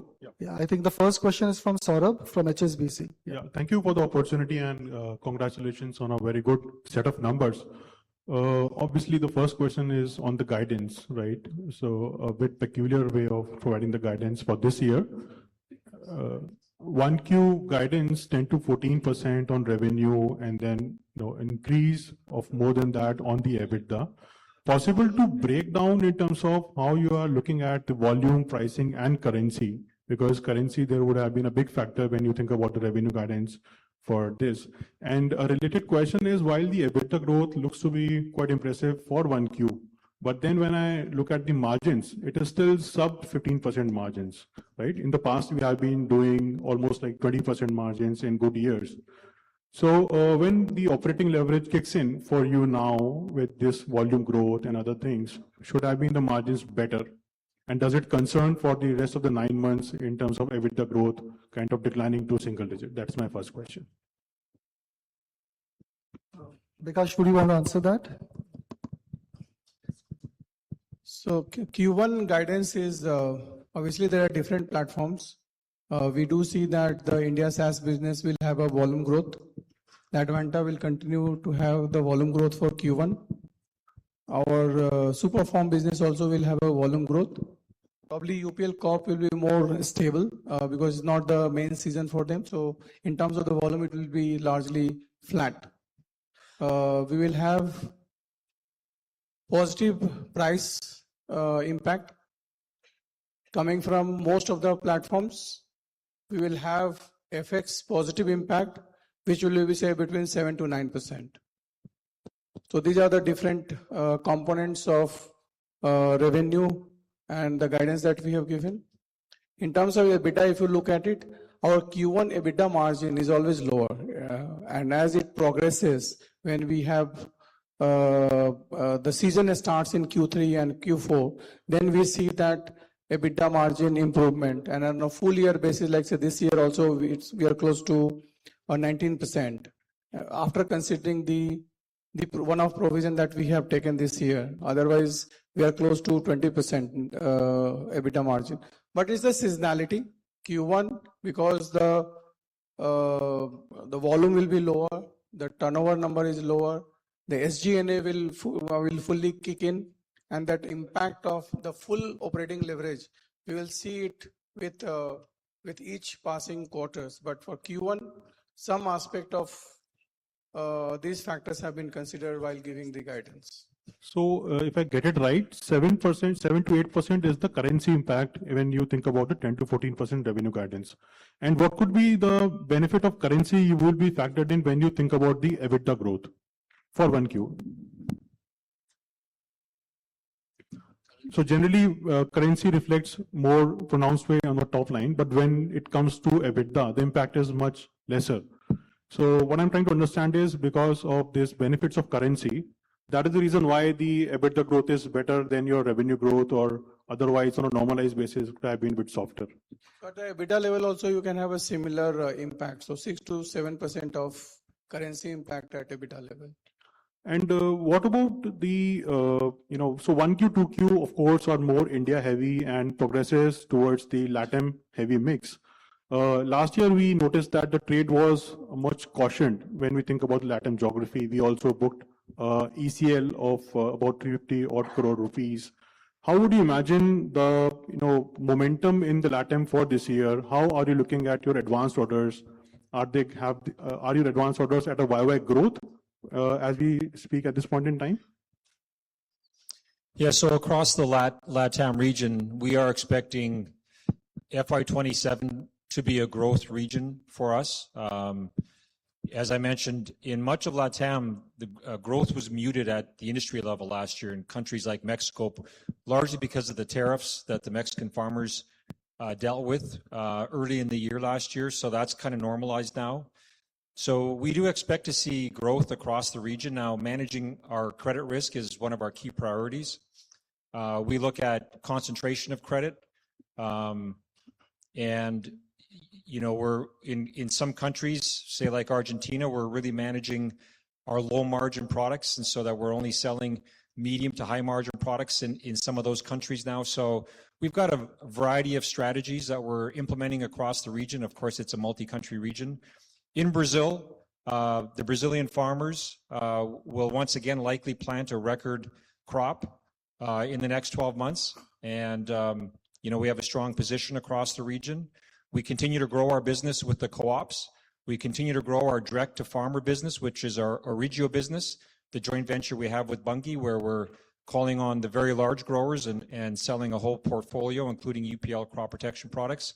We do think that business is going to grow. It's also somewhat de-risked because Bunge is taking the grain as a tool to help manage the credit risk with the growers. And so we have a variety of risk management strategies across the region, but it's something we're paying a lot of attention to.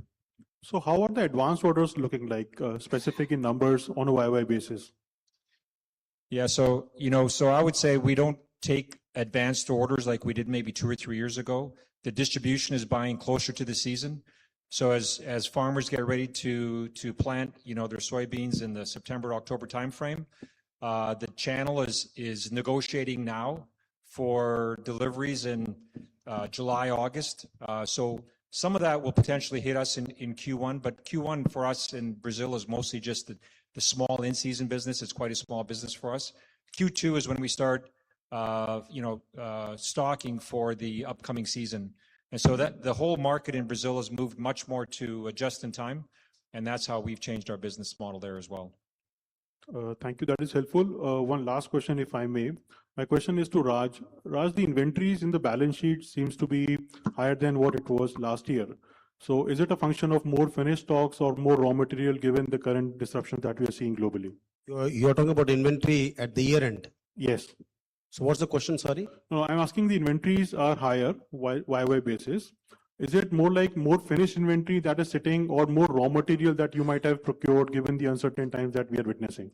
No, I think it's in the same proportion. If you compare with FY24, FY25 and 26, the WIP or the semi-finished goods vis-a-vis finished goods is in the same range. So there's no much of change. And our inventory, if you see between the last year and March end, is only marginally up. So there is no much change in the inventory, right?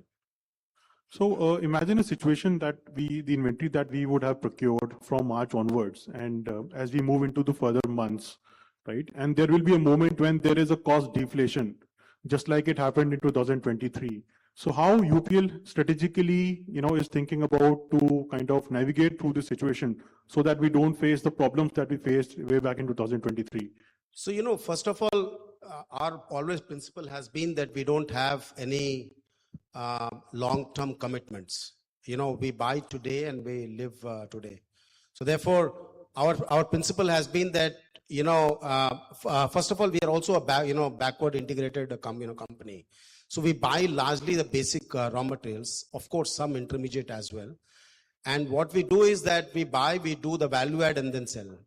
So we don't punt. We don't take, we don't believe in speculations. And therefore, we should be able to pass on whatever the cost increase has been there. We should be able to pass on. And therefore, when the cost comes down, that's the reason I feel that we should be least impacted as compared to others. I think it's a very pertaining question in a very challenging time, but it's no different for anybody else in the industry. And the tendency is to be extremely conservative in our pricing strategy based on replacement cost, and make sure that we don't end up at the wrong end of the cycle, and also make sure that any sales we do are committed sales and not on a renegotiable basis. We learned that very, very well a few years ago, as you rightly pointed out. So I think we are being extremely careful as you can be, much more so than I believe other people, and being very, in the end, what we have seen is the other supply sources also are being extremely conservative. So across the board, what we have seen is that there is not enough room for the industry to take any risk. So I don't believe any of our peers are also taking any kind of risk, at least in the big markets where there's large volumes. And at least our instructions to the team are, let's make sure we don't repeat that mistake. Yeah, so thank you and all the best. Thanks, Saurabh. I think next question. Yeah, okay, hi. Yeah, Tarang. Yeah. Hi, good evening. I'm Tarang. I'm from Old Bridge Asset Management. I'm going to probably sit down. It's going to take some time. So, yeah. Okay. So just to give you a backdrop, a lot of us, have been tracking this business for a reasonably long time.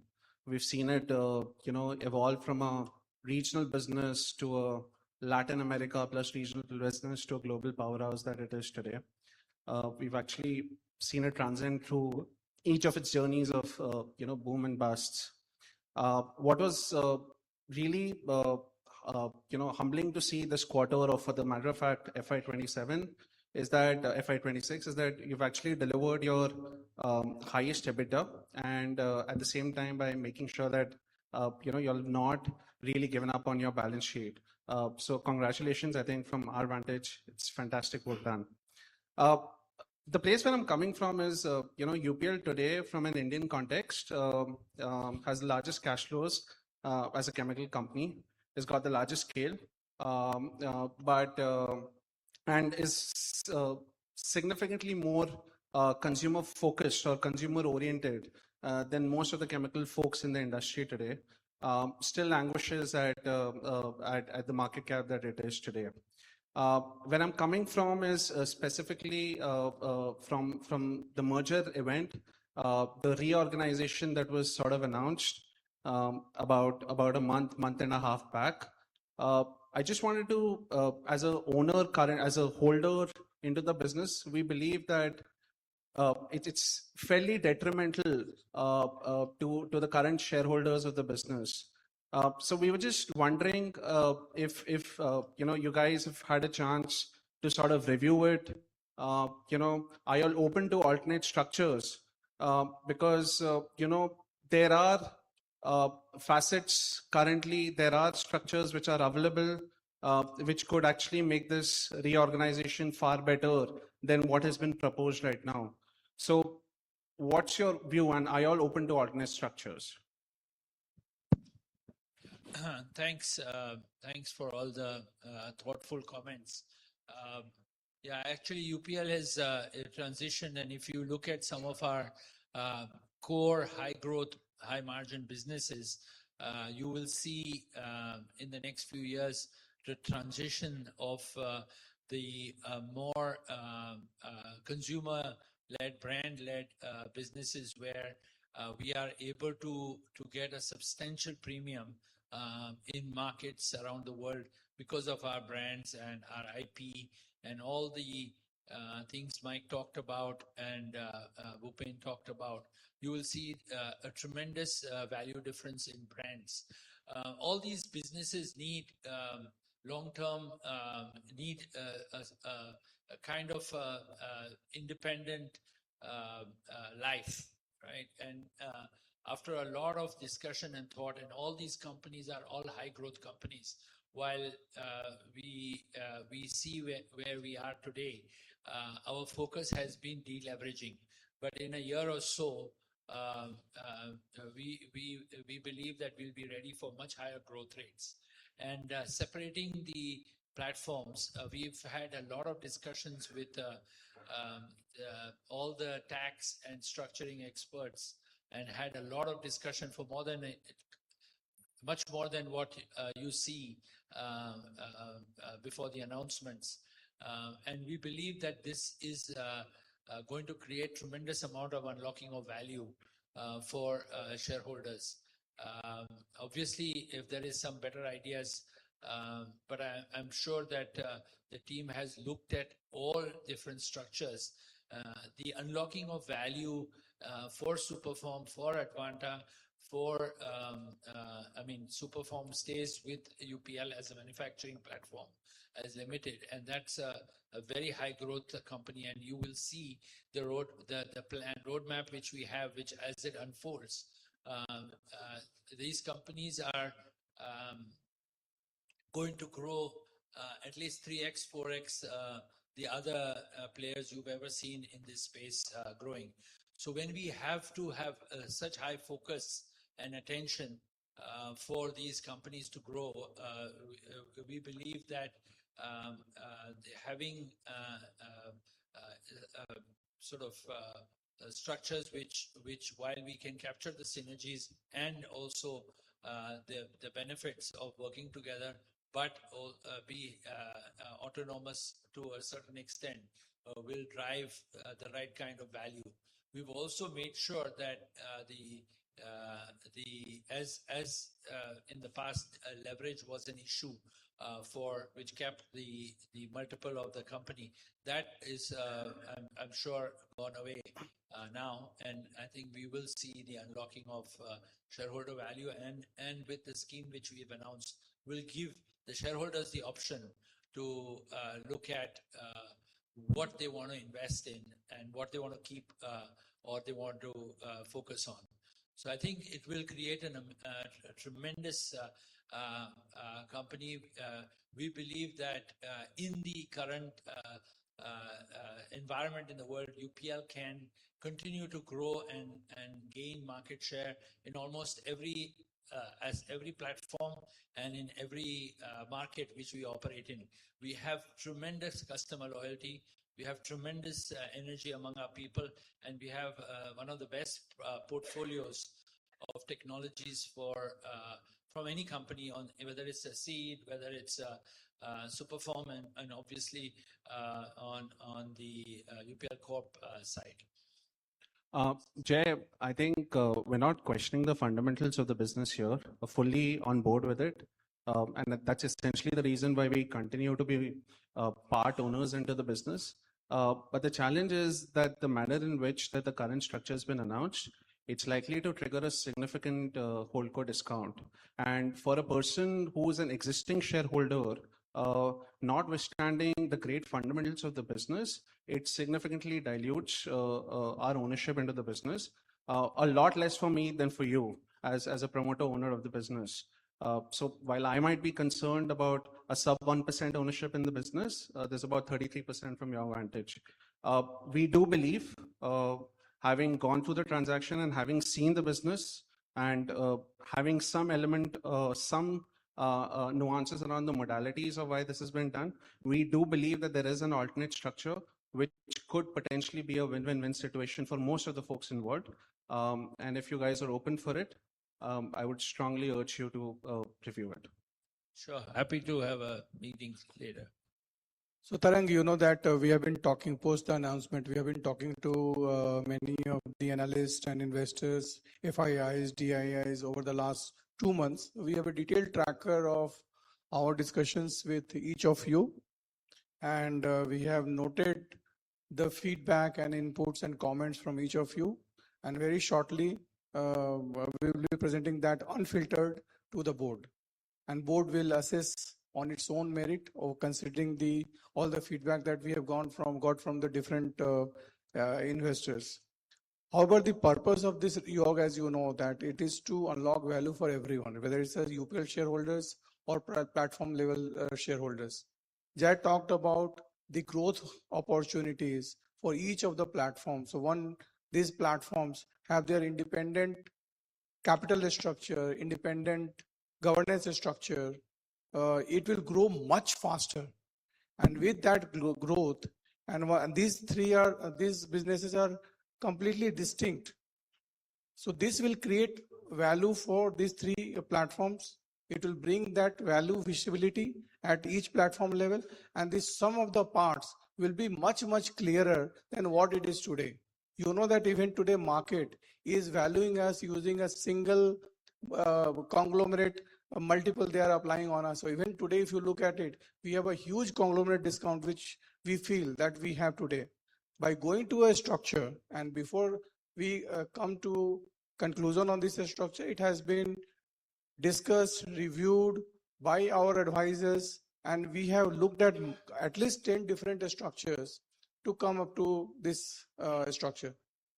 But your inputs and feedbacks are extremely appreciated, important, and just like we have been talking to multiple such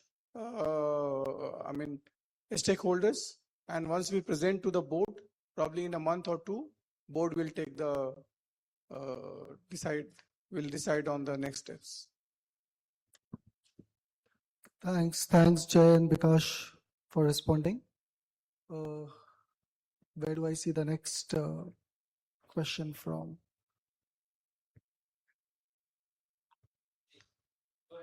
Yeah, Abhijit. Yeah, hi, this is Abhijit from Kotak. Thank you for the presentation. Thanks, for the guidance as well in a very challenging environment. A couple from my side.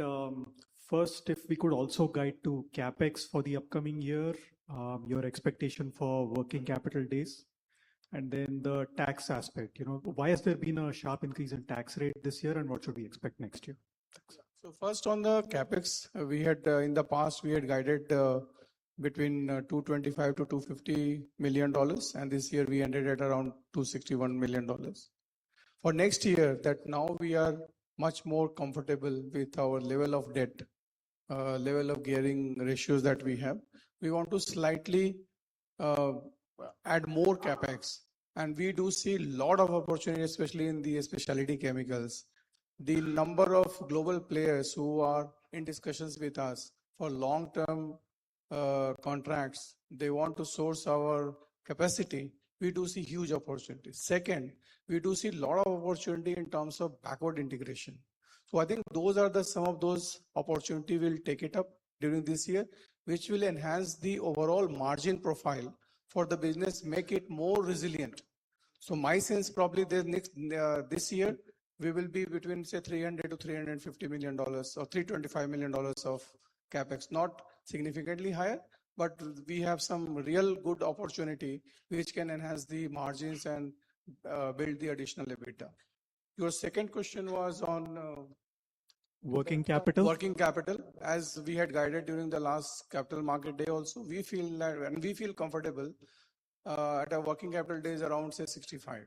And while we had last 2 years, we have squeezed it. We are getting between say 53 to 57 days, but probably our comfortable level of working capital will be 65 days. The third question on the effective tax rate, I think is a great question you asked, Avijit. On all these ECLs that we have there, and there are conservative provisions that we have taken, we have not recognized any DTA. And Mike talked about the quantum of the ECL this year. On these ECLs, we have not recognized DTAs. Our approach to be very, very conservative when it comes to recognition of the DTA. So this year we have been considering the current environment, the countries are getting impacted. So we have been more conservative, and hence if you look at this year's ETR, it comes to around 27 to 28%. It's slightly higher than what probably we had spoken during Q1 earnings call, but I feel that it's more prudent to be cautionary on recognition of the DTAs, and when situation improves, the macros improves, probably those are the opportunities we will have in our pockets to look at the ETR, and that can improve our bottom line when it comes. But as of now, we are just being very, very cautious and conservative in terms of recognition of the DTAs. So for next year, what would your guidance be on the tax rate? Tax rate, I think, is still, I think we're around, say, 20 to 22% should be our guidance. And even this year, if you look at, while our effective tax rate is coming at 27, 28%, and in terms of total tax expense in the P&L, which is a function of current year tax plus deferred tax, it's coming around $105, $106 million. But if you look at our cash tax that we have paid, it's around $60 million. So we have not increased our cash tax that we are paying in the countries, but it's just because the deferred tax is higher this year. I mean, we have not recognized it. You are in the P&L, you are seeing a higher tax expenses. Thank you. I just have two more, if I may. The first one is actually with regard to your target up for the net debt to EBITDA. You said 1.5 times, you intend to keep it there. Now, as the business generates cash and, the cash builds up on the balance sheet, what might the possible uses of that cash be? Would we possibly consider any interesting M&A opportunities that might arise? For example, say, one of our peers, which is reportedly shopping for buyers in the US. Yeah, so like this year, we have generated around $340 million of cash flow. And next year, I talked about our capex will be slightly higher. We will use some of the cash flow generation for deleveraging also, because from 1.6, we want to comfortably be within or less than 1.5 times. Any excess cash that we have, we will obviously evaluate the opportunity set that we have in front of us, and we are flooded with opportunities. You will know that the number of companies and the players who are there in the market, but we have been extremely cautious about selecting those opportunities, and we'll continue to do so. If something comes on its own merit, it looks very valuable, we will consider that. Cool. Just one last question. With regard to the investment in Sinova that we announced on April 25th, the $86.7 million, is that entirely a primary infusion? And if so, the implied valuation for Sinova seems to be about $650 million based on that infusion. If you could confirm that number, and it seems to be sharply higher compared to last year's infusion, which was about at a valuation of $250 million. So what exactly is going on there? Are the other partners in Sinova also increasing their stake, or is it largely coming from our side? No, so happy to see that you are so closely following it, and your numbers are absolutely correct. We have injected $87 million in Sinova, and you know that Sinova is extremely strategic to UPL. And Sinova is a joint venture between us and a global commodity major. We make our margins when we supply our agri inputs to Sinova, and the other player, the global major, has a guaranteed offtake from the growers, and they make their own trading margin. So it's a win-win joint venture for both us and the other JV partner. This is purely a distribution company, Sinova. So it will make a distribution margin, which is between say 4 to 6%, is the margin that in normal circumstances they will be making. So we expect them to make 4 to 6% margin. It will never be a very high profitable entity. Last, 2 years, the business had gone through some challenges, and FY24 challenge, you all know, it had impacted everyone, including UPL as a group. Sinova also was impacted. So when we looked at this business, we felt that this business has to be well supported, and this business has a huge potential to enable growth for UPL Brazil. And that was a conscious decision that we have taken along with the other JV partner, and we will closely monitor that, and we'll see that how it performs over the next few quarters. There are management change that has happened. So all the necessary changes, we have done it structurally. From the capital structure perspective also, we felt that is right capital infusion both from our side and the other equity partners. So we are taking all the decisions to support the business, because this will enable growth for UPL Brazil. But we are also closely monitoring it. I know this amount is high, but probably we feel that the business will be able to turn around.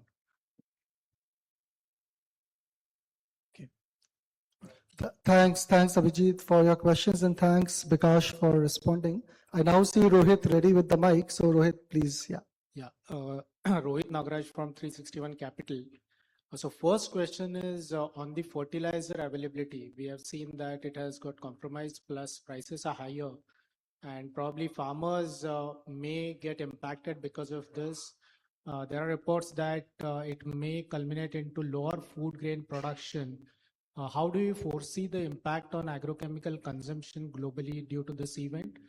If not this year, will it have a cascading impact next year?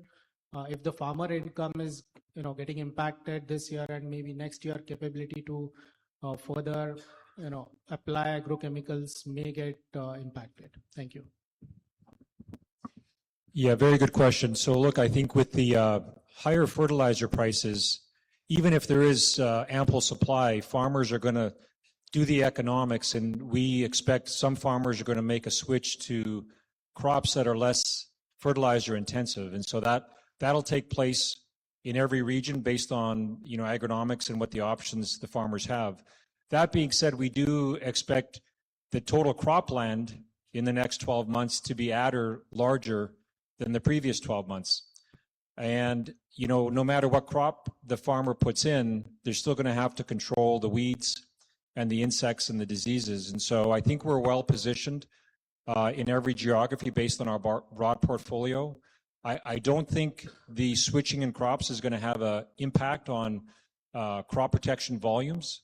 And so we'll be positioned and ready to supply the growers, even if they do make that switch. Now, that being said, obviously farm economics are challenged. When we look at our NPP portfolio and products like Nuvita, These are technologies, again, that can really help farmers in these challenging situations to get more utilization of the fertilizer that they put in the plants. And so we're really leaning into some of our new technologies and our NPP products, which we think will have an upside opportunity going into this market where fertilizer prices are extremely high. Sure, thanks. Second question is on Superform.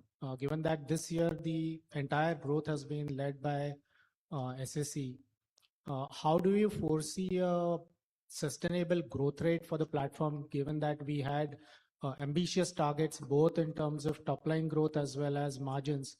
And where do we see the margins over the next 2-3 years in terms of sustainable margins? Thank you. So as I said, our two parts of the business. One is ag, which we do for Corp and SaaS, and the second one is specialty. Ag will keep on growing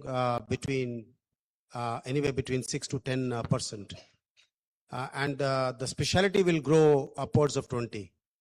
So and currently, ag is 72 and specialty is 28. So you can do that math. So in my view, when the business is like, because specialty is growing much faster than ag has to, and therefore in next 48 months, we expect it will be 40 and 60. And that's when we feel that we should be able to touch 20% EBITDA for the business. Thanks. Thanks, Raj. Next question is, do I see any raised hands here? Yeah, at the back. Yeah, if you could get the mic at the back, yeah. Hello. Good evening, everyone. I have largely two questions. Impairment on financial assets, which lays up sharply. Which geographies are driving this, and the current rate is new normal, or do we expect normalization in FY27? And second question, especially to Vikas, just circling back to Dil Mange more on FY27 guidance. मेरा दिल मांग रहा है FY27 का India business guidance, especially for seed and SaaS. Thank you. So the first question on the impairment of the financial assets is nothing but the ECL, the expected credit loss.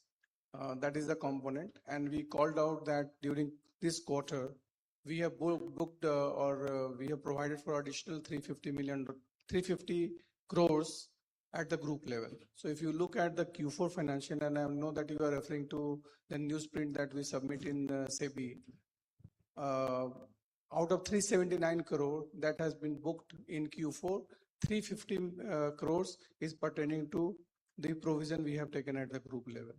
On a full year basis, it's 750. So if you remove 350 from here, it's 400 crore net. And this year, Mike had talked about the difficult macro environment, largely in LATAM and Brazil. So we will say that we talked about it, that ideally our ECL should be in the range of 0.5 to 0.6% of our revenue. And this is how probably we should model it. And this year also, if we adjust these provisions, you will get to the same percentage. The second question about the outlook. For India business. On the guidance. Yeah. Obviously, so they will also have at least for the SaaS business, will also have the similar impact, because Superform will sell to SaaS. If there is a cost inflation coming on the raw materials from SaaS, they will invoice at a higher cost. No, just revenue. Okay, revenue and EBITDA also. Now I'm reflecting more on EBITDA now, because then there will be cost push will be there to SaaS as well, and then there is ability to pass it on to the market. Probably we'll have to wait and watch and see that how does it happen. But if Ravi wants to add something, anything, you can. The dynamics guide which limit our guidance for the global business is exactly the same in India. So I don't think we should be making promises. We should instead promise to drive the business with great agility through these turbulent times. Thank you.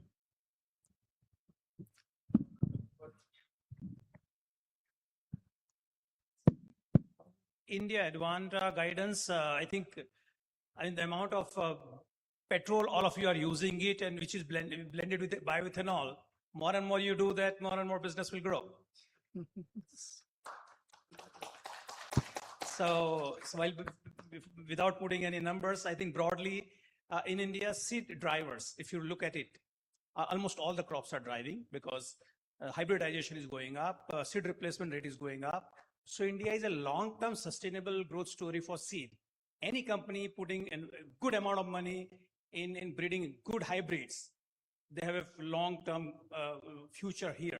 In terms of, so let's say this current year, if you look at it, going forward, corn is driving the business, seed business. Cotton is subdued. We are not into the cotton. In corn, the starch, poultry, bioethanol are the segments. All the three segments are pulling in demand. And therefore, you must have seen last 3-4 years' time, if you look at the data available, corn area has gone up from, let's say, 9 million hectare to nearly 12 million hectare.